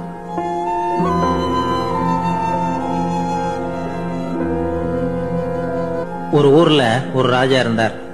அவரு ஒரு நாள் காலையில அரண்மனையில மேல் மாடத்துல வந்து நின்றுகிட்டு இருந்தார். அப்போ ஒரு ஆளு வீதியில ரொம்ப வேகமா ஓடிக்கிட்டு இருக்கான். அத ராஜா கவனிச்சார். அவன் மனசுல ஏதோ ஒரு தவிப்பு இருக்குங்கிறத புரிஞ்சுக்கிட்டார். உடனே அரண்மனை சேவகர்களை கூப்பிட்டார். அந்த ஆளை இங்க அழைச்சிட்டு வாங்க அப்படின்னார். இவங்க ஓடி போய் அந்த ஆளை அழைச்சிட்டு வந்தாங்க. மன்னர் முன்னாடி நிறுத்தினாங்க. மன்னர் அவனை நிமிர்ந்து பார்த்தார். எதுக்காக இவ்வளவு வேகமா ஓடிக்கிட்டு இருக்கிற அப்படின்னு கேட்டார். இதுக்கு அவன் சொன்னா, மன்னா, நம்ம கோட்டையின் வடக்கு வாசல் இருக்கு இல்லையா, அது ஓரமா ஒரு பெரிய பாறாங்கல் கிடக்கு. அதுக்கு அடியில நான் ஒரே ஒரு வெள்ளி நாணயத்தை புதைச்சி வச்சிருக்கேன். அது இப்ப எனக்கு தேவைப்படுது. என்னுடைய மனைவிக்கு ஒரு பரிசு வாங்கி கொடுக்க வேண்டியிருக்கு. அதுக்காக தான் அவசரமா ஓடிட்டு இருக்கிறேன் அப்படின்னா. மன்னர் யோசனை பண்ணார். அப்புறம் சொன்னார், அதுக்காகவா இப்படி ஓடுற? பரவாயில்ல, அதை பத்தி கவலைப்படாத. நான் உனக்கு 10 வெள்ளி காசுகள் தர்றேன், வாங்கிட்டு திரும்பி போ அப்படின்னார். இவன் தலையை சொரிஞ்சான். மன்னா, நீங்க கொடுக்கறத ரொம்பவும் மகிழ்ச்சியோட வாங்கிக்கிறேன். இருந்தாலும் அதுக்கப்புறம் அந்த வடக்கு வாசலுக்கு போய் அங்க இருக்கிற ஒரு நாணயத்தையும் எடுத்துக்கிட்டு போயிடுறேனே அப்படின்னா. இத பாருப்பா, அந்த ஒரு நாணயத்தை மறந்துடும், உனக்கு 100 வெள்ளி நாணயங்கள் தரேன் இருக்காரு. மன்னா, ரொம்ப மகிழ்ச்சி. உங்க மாதிரி தாராள குணம் வேற யாருக்கும் வராது. நீங்க கொடுக்கற 100 நாணயங்களையும் வாங்கிக்கிறேன். இருந்தாலும் வடக்கு வாசலுக்கு போய் அதையும் எடுத்துக்கிட்டா 101 ஆயிடுமே அப்படின்னா. இத பாருப்பா, அந்த ஒரு நாணயத்தை மறந்துரு, அது எக்கேடாவது கெட்டு போட்டோம். நான் உனக்கு 100 பொற்காசுகள் தரேன், அதையாவது வாங்கிட்டு வந்த வழியிலேயே திரும்பி போடுன்னாராம். தங்க நாணயங்களே தரேன்னு சொல்றீங்க, தாராளமா வாங்கிக்கிறேன். இருந்தாலும் வடக்கு வாசலுக்கு போய் அப்படின்னு மறுபடியும் ஆரம்பிச்சான். அரசர் வந்து பொறுமை இழந்துட்டார். கடைசியா ஒரு முடிவுக்கு வந்துட்டார். இத பாருப்பா, உனக்கு என்னுடைய ராஜ்யத்திலேயே பாதியை கொடுத்துடுறேன், அப்படியாவது திருப்தியா திரும்பி போ அப்படின்னாராம். மன்னா, உங்களுடைய பெருந்தன்மைக்கு ஈடு இணையே கிடையாது. தேசத்திலேயே பாதி பிரிச்சு கொடுக்கறேன்னு சொல்றீங்க, அதனால உங்ககிட்ட ஒரு சின்ன வேண்டுகோள் அப்படின்னானா. சொல்லுன்னாராம் மன்னர் ஆர்வமா. இவன் மெதுவா ஆரம்பிச்சான். அப்படி இந்த ராஜ்யத்தை 2ஆ பிரிக்கிறப்போ அந்த வடக்கு வாசல் இருக்கிற பக்கத்தை என்கிட்டயே கொடுத்துருங்க அப்படின்னானா. மன்னர் அசந்து போயிட்டார். இந்த கதை எதுக்காகன்னு கேட்டா, மனம்ங்கிறது ஒரு குரங்குங்கிறத புரிஞ்சுக்கிறதுக்காகத்தான். உன்னை புடிச்சுக்கிட்டா லேசில விடாது. அப்படிப்பட்ட மனச அறிவு தான் வழி நடத்தணும். அதுலதான் வாழ்க்கையின் வெற்றி அடங்கியிருக்கு. ஒரு சின்ன பையன் தெருவில் அழுதுகிட்டு இருந்தான். ஏன்பா அழுவுறேன்னு ஒரு பெரியவர் கேட்டார். 1 ரூபா காசை எங்க தொலைச்சுட்டேன் அப்படின்னா. சரி, அதுக்காக அழாத, அதுக்கு பதிலா 10 ரூபா தரேன், இந்தா வச்சுக்கோன்னு கொடுத்தாரு. இந்த 10 ரூபாய வாங்கி சட்டப்பையில போட்டுக்கிட்டு அதை விட அதிகமா சத்தம் போட்டு அழ ஆரம்பிச்சுட்டான். மறுபடியும் ஏன்டா அழறேன்னு கேட்டார் பெரியவர். அந்த 1 ரூபாயும் கிடைச்சிட்டுதுன்னா இப்ப என்கிட்ட 11 ரூபா இருக்குமே, இப்ப 10 ரூபா தானே இருக்கு அப்படின்னு சொல்லிவிட்டு அழறான். என்னுடைய நண்பர் ஒருத்தர், அவருக்கு ஜாதகத்துல நம்பிக்கை உண்டு. அவரே ஜோசியம்லாம் பாப்பார். என்ன சார் இந்த காலத்துல இதெல்லாம் நம்பிக்கிட்டு இருக்கீங்களே அப்படின்னு கேட்டா, உங்களுக்கு ஒன்றும் தெரியாது சார். இந்த உலகத்துல ஒவ்வொருத்தரும் அவங்கவங்க செய்யற நல்லது கெட்டதுக்கு தகுந்த பலனை அனுபவிச்சே தீரணும் பார். அது மட்டும் இல்ல, ஒருத்தர் செத்துட்டா கூட அவன் செஞ்ச பாவ புண்ணியங்கள் கூடவே போய்கிட்டு இருக்கும் பார். அது எப்படி கூட போவோம் அப்படின்னு குதர்க்கமா கேட்டா அதுக்கு அவர் ஒரு கதை சொன்னார். அது ரொம்ப சுவாரஸ்யமா இருந்தது. அது என்ன கதைன்னா, ஒரு ஊர்ல ஒருத்தர் இருந்தாராம். அவர் ஜோசியம் பாக்குறதுல ரொம்ப கெட்டிக்காரரான். ஒருத்தருடைய தலைமுடியை மட்டும் அவர்கிட்ட காட்டினா போதும், அதை மட்டும் பார்த்துட்டு அவருடைய ஜாதகத்தையே அலசி போடுவாராம். அப்பேற்பட்ட திறமை. அந்த ஆள் ஒரு சமயம் கன்னியாகுமரி கடற்கரைக்கு போயிருந்திருக்கார். அங்க கரை ஓரமா ஒரு மண்டை ஓடு கிடந்திருக்கு. அதை எடுத்து பார்த்திருக்கார். அந்த மண்டை ஓட்டை வச்சுக்கிட்டே அதோட ஜாதகத்தை அலசியிருக்கார். இந்த மண்டை ஓட்டுக்கு உரிய ஆசாமி வாழ்க்கையில ரொம்ப கஷ்டப்பட்டிருக்கணும், நிறைய கஷ்டத்தை அனுபவிச்சிருக்கணும். அது தாங்க முடியாம தான் கடல்ல விழுந்து தற்கொலை பண்ணிட்டு இருக்கான் அப்படிங்கறத அவரு கணிச்சுட்டார். இருந்தாலும் இந்த மண்டை ஓடு இன்னமும் அனுபவிக்க வேண்டியது பாக்கி இருக்கு அப்படிங்கறத அவர் உணர்ந்தாராம். அது சரி, ஒருத்தன் உயிரோடு இருக்கிற வரைக்கும் நல்லது கெட்டதை அனுபவிக்க முடியும், செத்ததுக்கு அப்புறமும் பாக்கி இருக்குன்னா அதை எப்படி அனுபவிக்கிறது? இந்த மண்டை ஓட்டுக்கு இன்னும் கொஞ்சம் பாக்கி இருக்குங்கிறது அவருக்கு புரிஞ்சதே தவிர அதோட அர்த்தம் என்னங்கிறது சரியா விளங்கல. சரி, இதை இன்னும் கொஞ்சம் விவரமா ஆராய்ச்சி பண்ணுவோம் அப்படின்னு நினைச்சுக்கிட்டு அதை தன்னுடைய வீட்டுக்கு எடுத்துட்டு போயிட்டார். அந்த மண்டை ஓட்டை ஒரு பெட்டியில வச்சு பூட்டினார். தன்னுடைய தனி அறையில அதை பத்திரமா வச்சுக்கிட்டார். தினமும் ராத்திரி ஆனதும் தன்னுடைய மனைவியை பார்த்து, நீ போய் பூஜை அறையில தனியா படுத்துக்க அப்படின்னு சொல்லிவிட்டு தினம் ராத்திரி 12 மணிக்கு பெட்டியை திறந்து அவர் பார்ப்பார். மண்டை ஓடு அப்படியே இருந்தது தவிர இன்னும் கொஞ்சம் பாக்கி இருக்குங்கிறதுக்கு அர்த்தம் அவருக்கு விளங்கல.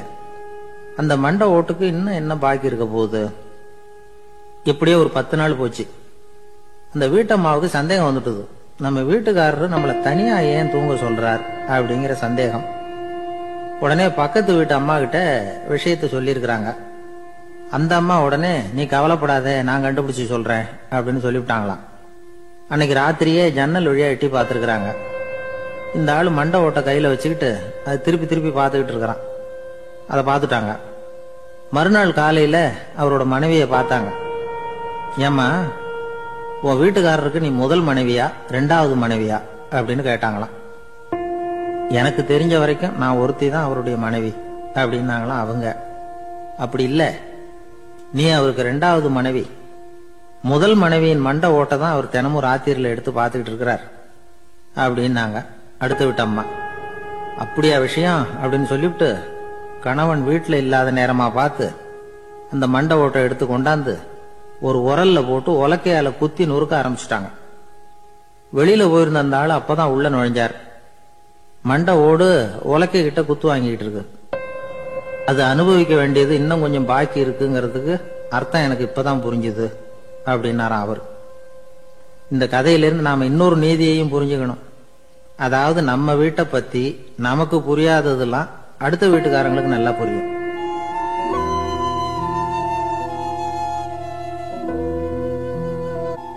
ஒரு ஊர்ல ஒரு ஆள் இருந்தான். அவன் ஒரு நாள் கோயிலுக்கு போனான்.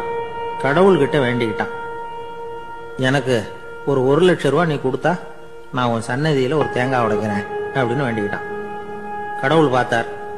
உடனே அவன் கண் முன்னாடி தோன்றினார். இந்தா நீ கேட்ட 1 லட்சம் ரூபாய் அப்படின்னு சொல்லி அவன் கையில பணத்தை கொடுத்துட்டு மறைஞ்சிட்டார். இவனால நம்பவே முடியல. இவ்வளவு சுலபமா கிடைக்கும்னு தெரிஞ்சிருந்தா அனாவசியமா ஒரு தேங்காய் உடைக்கிறேன்னு வேண்டி இருக்க வேண்டியது இல்லையே அப்படின்னு நினைச்சான். இருந்தாலும் வேண்டுதலை நிறைவேற்ற வேண்டியது கடமை. அதுக்காக என்ன பண்ணா, பக்கத்துல ஒரு கடைக்கு போனான். ஒரு தேங்காயை கையில் எடுத்தான். இது என்ன விலைன்னு கேட்டான். 5 ரூபான்னார் கடையில இருந்தவர். அதிகமா இருக்குதே விலைன்னா. அப்படின்னா ஒண்ணு செய்யுங்க, அடுத்த ஊருக்கு போங்க, அங்க தென்னந்தோப்பு அதிகம், அதனால அங்க இதை விட குறைஞ்ச விலைக்கு கிடைக்கும் அப்படின்னார். சரின்னு அடுத்த ஊருக்கு கிளம்புனான். அங்க போய் விசாரிச்சான்.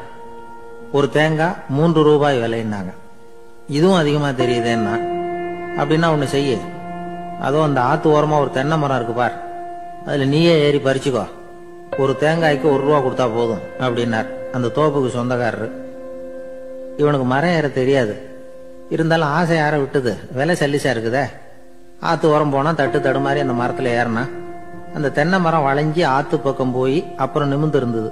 அதாவது மரத்தின் உச்சி சரியா ஆத்துக்கு நடுவுல இருந்தது. ஆத்துல வெள்ளம் கரபுரண்டு ஓடிட்டு இருக்கு. இவன் கடவுள் கொடுத்த 1 லட்சம் ரூபாயை மடியில வச்சு இறுக்கி கட்டிக்கிட்டான். உச்சிக்கு போய் காய் பறிக்கிற சமயத்துல காத்தும் மழையும் பலமா கலந்து அடிக்க ஆரம்பிச்சுட்டுது. கால் வழுக்கி விட்டுட்டுது. இவன் சடார்னு ஒரு தென்னை மட்டையை பிடிச்சிக்கிட்டு தொங்க ஆரம்பிச்சிட்டான். கீழே பயங்கரமான வெள்ளம், மடியில 1,00,000 ரூபாய் பணம். என்ன செய்யறதுன்னு தவிக்கிறான். இந்த சமயம் கரையில ஒரு யானை பாகன் யானையை குளிப்பாட்டிக்கிட்டு இருக்கிறான். அது அவன் கண்ணில் பட்டது. ஐயா ஒரு உதவின்னு கத்துனான். அவன் என்ன செய்யணும்னு கேட்டான். உன் யானையை மெதுவா இங்க அழைச்சிட்டு வா, எனக்கு நேரா கீழே நிறுத்து, என் காலை பிடிச்சி மெதுவா கீழே இறக்கி விட்டுரு, என் மடியில இருக்கிற பணத்துல உனக்கு 10,000 ரூபாய் தரேன் அப்படின்னா. அவன் பார்த்தான், காலை கையை பிடிச்சா கூட எவனும் இந்த காலத்துல 10 ரூபாய்க்கு மேல தரமாட்டேங்கிறான், இவன் காலை பிடிச்சா 10,000 தர்றேங்கிறான் அப்படின்னு யோசனை பண்ணா. உடனே யானையை கொண்டுட்டு போனான். அவனுக்கு நேரா கீழே நிறுத்தினான். அவன் காலை பிடிச்சான். அவ்வளவுதான். அந்த நேரம் பார்த்து யானை மெதுவா நடந்து அப்பால போட்டுது. இப்ப யானை பாகன் அவன் காலை கெட்டியா பிடிச்சிட்டு தூங்குறான். பரிதாபமா மேல பாக்குறான். அவன் மட்டையை பிடிச்சிட்டு தூங்குறான். இப்ப யானை பாகன் சொல்றான், தம்பி மட்டையை விட்டுறாத, கெட்டியா பிடிச்சிக்கோ, நான் உனக்கு 10,000 ரூபாய் தரேன், இதோ மடியில் தான் வச்சிருக்கேன்னா. மேல தொங்குறவனுக்கு இந்த நிலைமையிலேயும் ஒரு சந்தோஷம், மேற்கொண்டு ஒரு 10,000 ரூபாய் நமக்கு கிடைக்கும் போல இருக்கே அப்படின்னு. இந்த சமயத்துல ஒருத்தன் ஒட்டகத்தை ஓட்டிட்டு வந்தான் அந்த பக்கமா குளிப்பாட்டுறதுக்கு.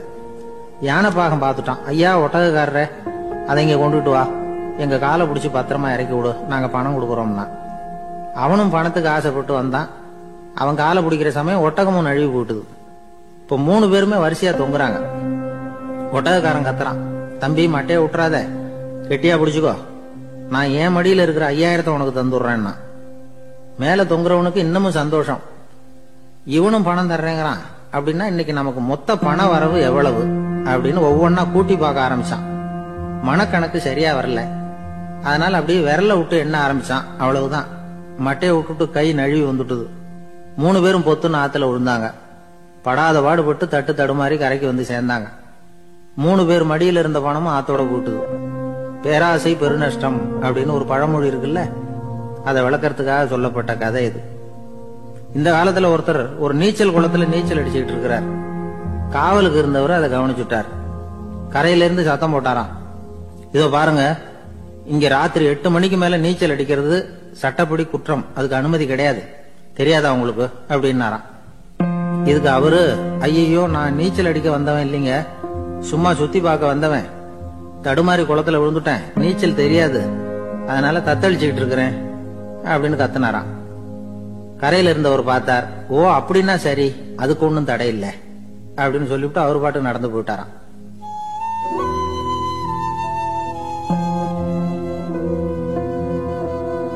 ஒரு ஊர்ல ஒரு ஆள் இருந்தான். நிறைய பணம் சேர்த்தான். அவனுக்கு சம்பாதிக்க தெரியுமே தவிர செலவு பண்ண தெரியாது. மகா கஞ்சன். காசை கையில எடுக்கவும் மாட்டான். எடுத்தா செலவு செய்ய வேண்டியிருக்குமே, அதனால இப்படியே அவன் காலத்தை ஓட்டி விட்டான். வயசாயிட்டுது. அவனுடைய மனைவி ஒரு நாள் கேட்டாங்க, இவ்வளவு நாளா நீங்க என்ன எங்கேயுமே அழைச்சிட்டு போனதில்ல, இப்போவாவது அழைச்சிட்டு போக கூடாதா அப்படின்னாங்க. எங்க போகணும் சொல்லுன்னா. காசிக்கு போகணும், கங்கையில குளிக்கணும்னாங்க.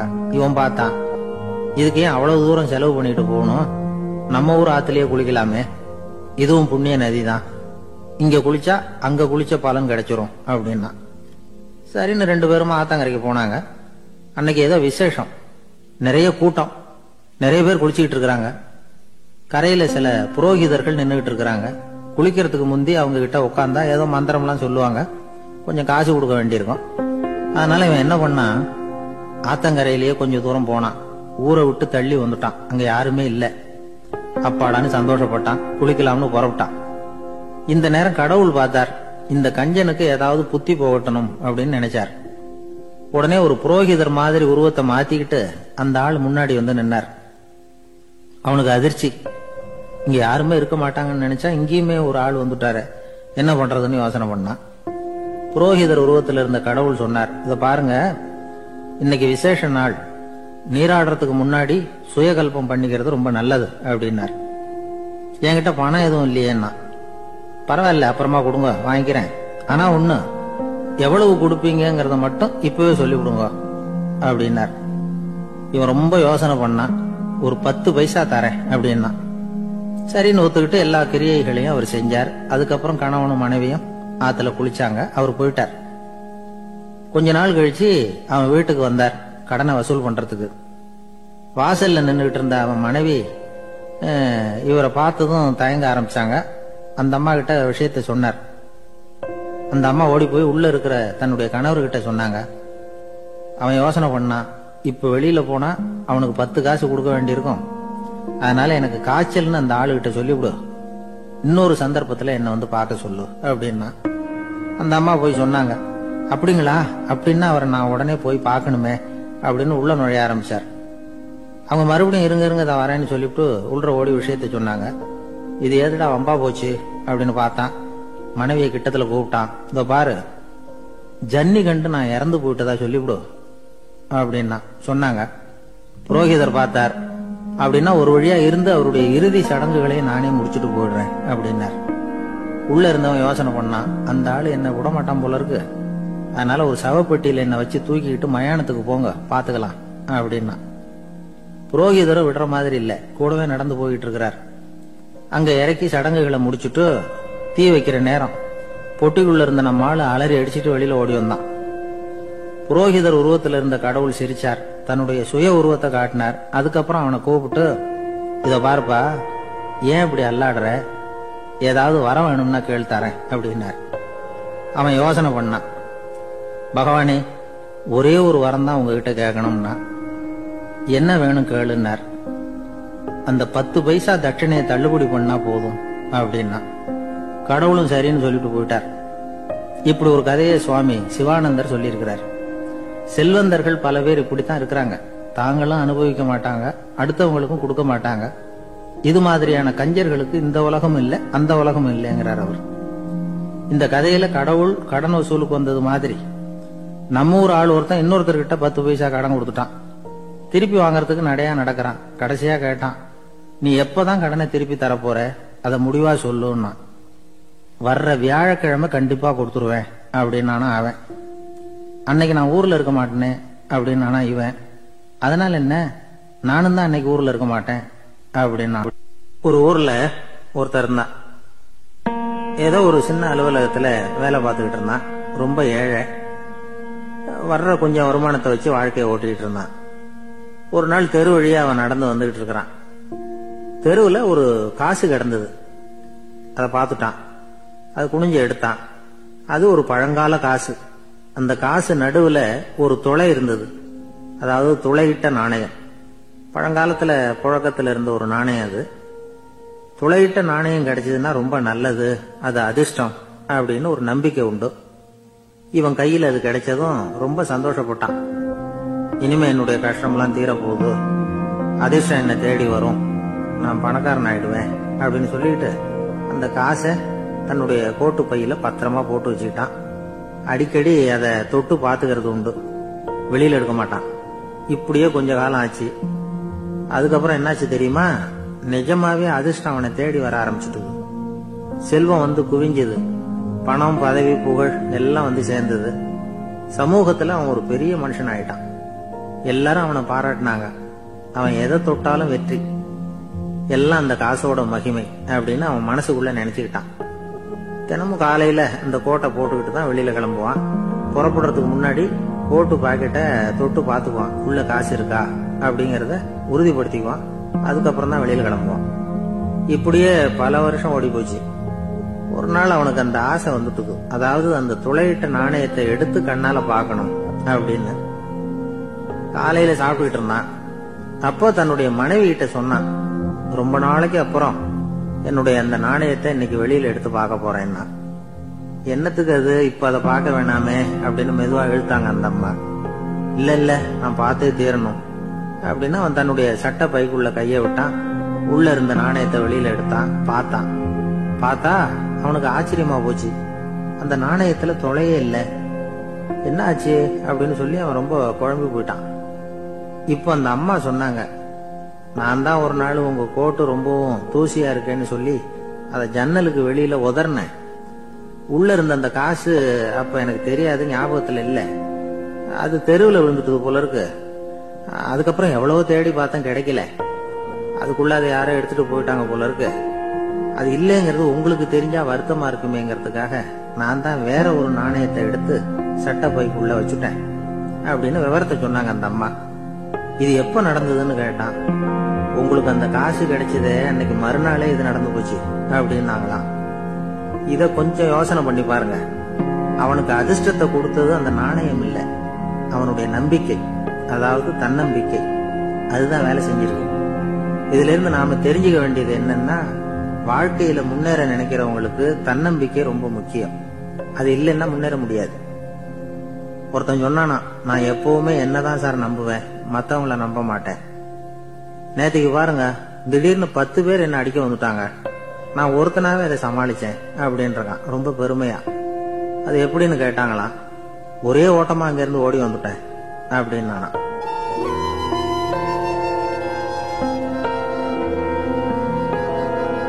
ஒரு ஊர்ல ஒருத்தர் இருந்தார், ரொம்ப நல்லவர். யாருக்காவது ஏதாவது கொடுத்துக்கிட்டே இருப்பார், கொடையாளி. தினமும் யாராவது ஒருத்தருக்கு ஏதாவது கொடுக்கலன்னா அவருக்கு தூக்கம் வராது, அப்படி ஒரு பழக்கம். அது மட்டும் இல்ல, அவர் கொடுக்கறது அடுத்தவங்களுக்கு தெரியாது, அவ்வளவு ரகசியமா அதை கொடுப்பார். வலது கை கொடுக்கறது இடது கைக்கு தெரியக்கூடாதுன்னு சொல்லுவாங்கல்ல, அது மாதிரி அவர். ஒரு நாள் ராத்திரி அவர் ஏற்கனவே தயாரா கட்டி வச்சிருந்த பணம் முடிச்ச கையில எடுத்துக்கிட்டு வீட்டை விட்டு வெளியில வந்தார். தெருவுல இறங்கி நடந்தார். இன்னைக்கு யாருக்கு தர்மம் செய்யறது அப்படின்னு யோசனை பண்ணிட்டு இருட்டுல நடந்து வந்துகிட்டு இருக்கிறார். யாரோ ஒருத்தர் எதிரில் வர்றது மாதிரி தெரிஞ்சது. உடனே அவர் கிட்ட போனார். தன்கிட்ட இருந்த பணம் முடிச்ச அவசரமா அவர் கையில திணிச்சுட்டு திரும்பி வந்துட்டார். அப்பாடா, ஒரு வழியா யாருக்கும் தெரியாம இன்னைக்கு தர்மம் பண்ணியாச்சு அப்படிங்கிற மகிழ்ச்சி, மன நிறைவு அவர் முகத்துல. நிம்மதியா தூங்கினாரு. அப்புறம் எழுந்திருச்சார். மறுநாள் காலையில ஊரு பூரா ஒரே பேச்சு. என்ன பேச்சுன்னா, நேத்து ராத்திரி ஒரு திருடன் கையில யாரோ பணத்தை கொடுத்துட்டு போயிருக்கிறாங்க அப்படின்னு எல்லாரும் பேசிட்டு இருக்கிறாங்க. இத கேள்விப்பட்டதும் அந்த பெரியவருக்கு ரொம்ப வருத்தமா போச்சு. அடடா, போயும் ஒரு திருடனுக்கா உதவி பண்ணிருக்கிறோம், பிரயோஜனம் இல்லாம போட்டுதே அப்படின்னு நினைச்சார். சரி, இன்னைக்கு யாருக்காவது உதவி பண்ணணும் அப்படின்னு முடிவு பண்ணினார். ராத்திரி நேரம் வந்தது. இவர் வழக்கம் போல தெருவில் இறங்கி நடந்தார். கையில பணம் முடிச்சு. எதிரில் ஒரு பெண் உருவம் மங்களா தெரிஞ்சது. இவர் உடனே அந்த பெண் கிட்ட பணத்தை கொடுத்துட்டு திருப்தியா திரும்பி வந்துட்டார். மறுநாள் காலையில ஊரு பூரா என்ன பேசிக்கிட்டாங்க தெரியுமா?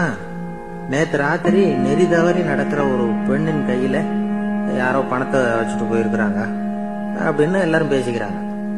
அடடா, இன்னைக்கும் தவறுதலா நடந்து போச்சு அப்படின்னு ஒரு வருத்தப்பட்டார். இருக்கட்டும், இன்னைக்கும் ஏதாவது தர்மம் பண்ணுவோம் அப்படின்னு நினைச்சுக்கிட்டாரு. 3வது நாள் ராத்திரியும் புறப்பட்டார். இப்பவும் எதிரில் ஒருத்தர் வந்தார். இவர் பணத்தை கொடுத்தார், திரும்பி வந்துட்டார். மறுநாள் மக்கள் என்ன பேசிக்கிட்டாங்கன்னா, நேத்து ராத்திரி ஒரு செல்வந்தர் கையில யாரோ பணத்தை கொடுத்துட்டு போயிருக்கிறாங்க அப்படின்னு பேசிக்கிட்டாங்களாம். அவருக்கு ரொம்ப வருத்தமா போயிட்டுது. என்ன இது, தினம் இப்படி ஆகிட்டு இருக்குதே அப்படின்னு நினைச்சுக்கிட்டே படுத்து தூங்கினார். அன்னைக்கு ராத்திரி ஒரு கனவு. அந்த கனவுல இறைவன் வந்து சொன்னாராம், இதோ பாருப்பா, நீ கொடுத்த தர்மம் வீணா போயிடல. உன்கிட்ட பணம் வாங்கின அந்த திருடன் திருந்திட்டான், அந்த பொண்ணும் திருந்திட்டா, அந்த செல்வந்தனும் கொடையாளி ஆயிட்டான், எல்லாருக்கும் உதவி பண்ண ஆரம்பிச்சுட்டான் அப்படின்னு சொன்னாராம். இந்த கதையை சொன்னவர் யாருன்னா நபிகள் நாயகம்.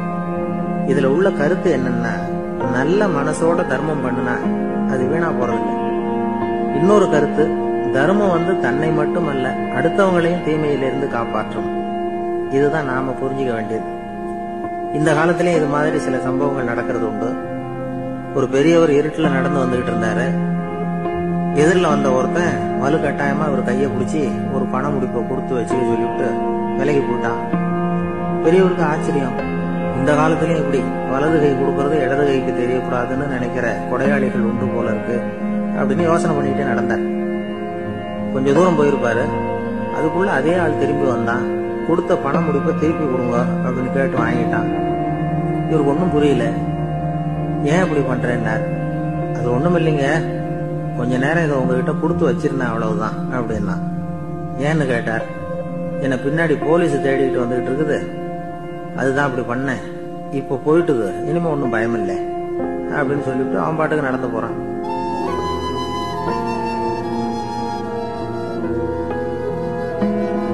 ஜெருசலேம், அங்க உள்ள ஒரு தேவாலயம். அதுல உள்ள பலிபீடத்தின் முன்னாடி ஒரு பெட்டி உண்டு. அது காணிக்கை பெட்டி. ஆலயத்துக்கு வர்றவங்க பிரார்த்தனை பண்ணிவிட்டு திரும்பி போற சமயத்துல அந்த பெட்டியில காணிக்கை போடுவாங்க. அவங்களால எவ்வளவு முடியுமோ அவ்வளவு போடுறது வழக்கம். அவங்க வசதிக்கு தகுந்த மாதிரி போடுவாங்க. வசதி உள்ளவங்களா இருந்தாலும் சரி, வசதியே இல்லாத வறியவர்களா இருந்தாலும் சரி, ஆலய காணிக்கை பெட்டியில காசு போடுறது அவங்களுக்கு ரொம்ப பெருமையான ஒரு செயல். ஒரு சமயம் இயேசு தம்முடைய சீடர்களோடு அந்த ஆலயத்துக்கு வரார். அங்க உட்கார்ந்து ரொம்ப நேரம் வழிபாடு பண்ணிட்டு இருக்கிறார். சீடர்களும் அந்த ஜபத்துல கலந்துகிட்டாங்க. வழிபாடு முடிஞ்சது. இயேசு உட்கார்ந்துருக்கிறார். காணிக்கை பெட்டியில காசு போடுறவங்கள கவனிக்கிறார். சீடர்களும் அதையே கவனிச்சுக்கிட்டு இருக்கிறாங்க. ரொம்ப பேர் வரிசையா வந்தாங்க. அவங்களால முடிஞ்ச அளவுக்கு காசு போட்டுட்டு அவங்க பாட்டுக்கு போய்கிட்டு இருக்கிறாங்க. வசதியானவங்க நிறைய பேர் வந்தாங்க. அதுக்கு மத்தியில வயசான ஒரு அம்மா, அவங்களும் வந்து காசு போட்டுட்டு போறாங்க. இப்போ இயேசு தன்னுடைய சீடர்கள் பக்கம் திரும்பினார். ஒரு கேள்வி கேட்டார். இப்ப இந்த காணிக்கை பெட்டியில நிறைய பேர் வந்து காசு போட்டுட்டு போறத நீங்க கவனிச்சீங்க. இன்னைக்கு இந்த காணிக்கை பெட்டியில ரொம்பவும் அதிகமா காசு போட்டது யார் அப்படின்னு கேட்டார். முதல்ல வந்தார ஒரு பெரிய மனுஷன், அவர் தான் அதிகமா போட்டார் அப்படின்னாரு ஒருத்தர். மூணாவதா வந்தவர் தான் அதிகமா போட்டார், நான் கவனிச்சேன் அப்படின்னாரு இன்னொருத்தர். இப்படி ஆளுக்கு ஒரு விதமா சொல்றாங்க. கடைசியா இயேசு சொன்னாராம், இன்றைக்கு அந்த பெட்டியில அதிகமா காசு போட்டவங்க அந்த வயசான அம்மா தான் அப்படின்னாராம். சீடர்களுக்கு ஒன்னும் புரியல. அந்த அம்மா ரொம்ப ஏழையாச்சே, அவங்க எப்படி அதிகமா காணிக்கை செலுத்த முடியும் அப்படிங்கறது அவங்க சந்தேகம். இயேசு விளக்குனார். நிறைய பேர் வந்தாங்க, நிறையவே காசுகள் போட்டாங்க, அது உண்மைதான். ஆனாலும் அந்த அம்மா என்ன பண்ணாங்க கவனிச்சிங்களா? வந்தாங்க, தன்னுடைய காசு பைய திறந்தாங்க, அப்படியே கொட்டுனாங்க. அதுல இருந்தது ரெண்டு காசுகள் தான். அந்த 2 காசும் காணிக்கை பெட்டியில விழுந்துட்டுது. மற்றவங்க எல்லாம் தங்கள்கிட்ட இருந்த செல்வத்தின் ஒரு சிறு பகுதியை எடுத்து பெட்டியில போட்டாங்க. ஆனா இந்த அம்மா தன்கிட்ட என்ன இருந்ததோ அதை அப்படியே போட்டுட்டாங்க. தன்னுடைய பிழைப்புக்காக வச்சிருந்த அவ்வளவையும் இழக்கிறதுக்கு தயாராயிட்டாங்க. அவ்வளவு தாராள மனசு அவங்களுக்கு. அதனால அவங்க செலுத்தின காணிக்கை தான் அளவுல அதிகம் அப்படின்னார். விலை மதிப்பில்லாத முத்து புதையல் ஒருத்தனுக்கு கிடைக்க போகுதுன்னு வச்சுக்கோங்க. அதன் மதிப்பை உணர்ந்தவன் என்ன பண்ணுவான்? அதை அடையறதுக்காக தன்கிட்ட இருக்கிற எதையும் கொடுக்கறதுக்கு தயாரா இருப்பான் இல்லையா? அது மாதிரிதான் இதுவும் அப்படின்னார். உலக மதிப்பீடுகளை துரும்பா தூசியா மதிச்சு அதையெல்லாம் உதறி விடுகிறவன் இறையருள் அப்படிங்கிற இணையில்லாத செல்வத்தை பெறுகிறான் அப்படிங்கிறது இதுல உள்ள கருத்து. இறைவனுக்காக இழப்பதுன்னா துன்பப்படுகிறவர்களுக்காக, ஏழைகளுக்காக, ஏதுமற்றவர்களுக்காக இழப்பது அப்படின்னு அர்த்தம். உங்கள் அயலானுக்கு நீங்கள் என்ன உதவி செய்தாலும் அதை எனக்கே செய்கிறீர்கள் அப்படின்னு இயேசு சொல்லி இருக்கிறார். அடுத்தவங்களுக்கு உதவணுங்கிற குணம் இன்னைக்கு ரொம்ப குறைஞ்சு போச்சு. ஒருத்தன் வாழைப்பழத்தோல் வழுக்கி கீழே விழுந்துட்டான். பக்கத்துல இருந்த நண்பன் உடனே இவனை தூக்கிக்கிட்டு போய் ஆஸ்பத்திரியில சேர்த்துட்டான். அதுக்கப்புறம் சொன்னான், நீ அந்த வாழைப்பழத்தோல்ல காலை வைக்க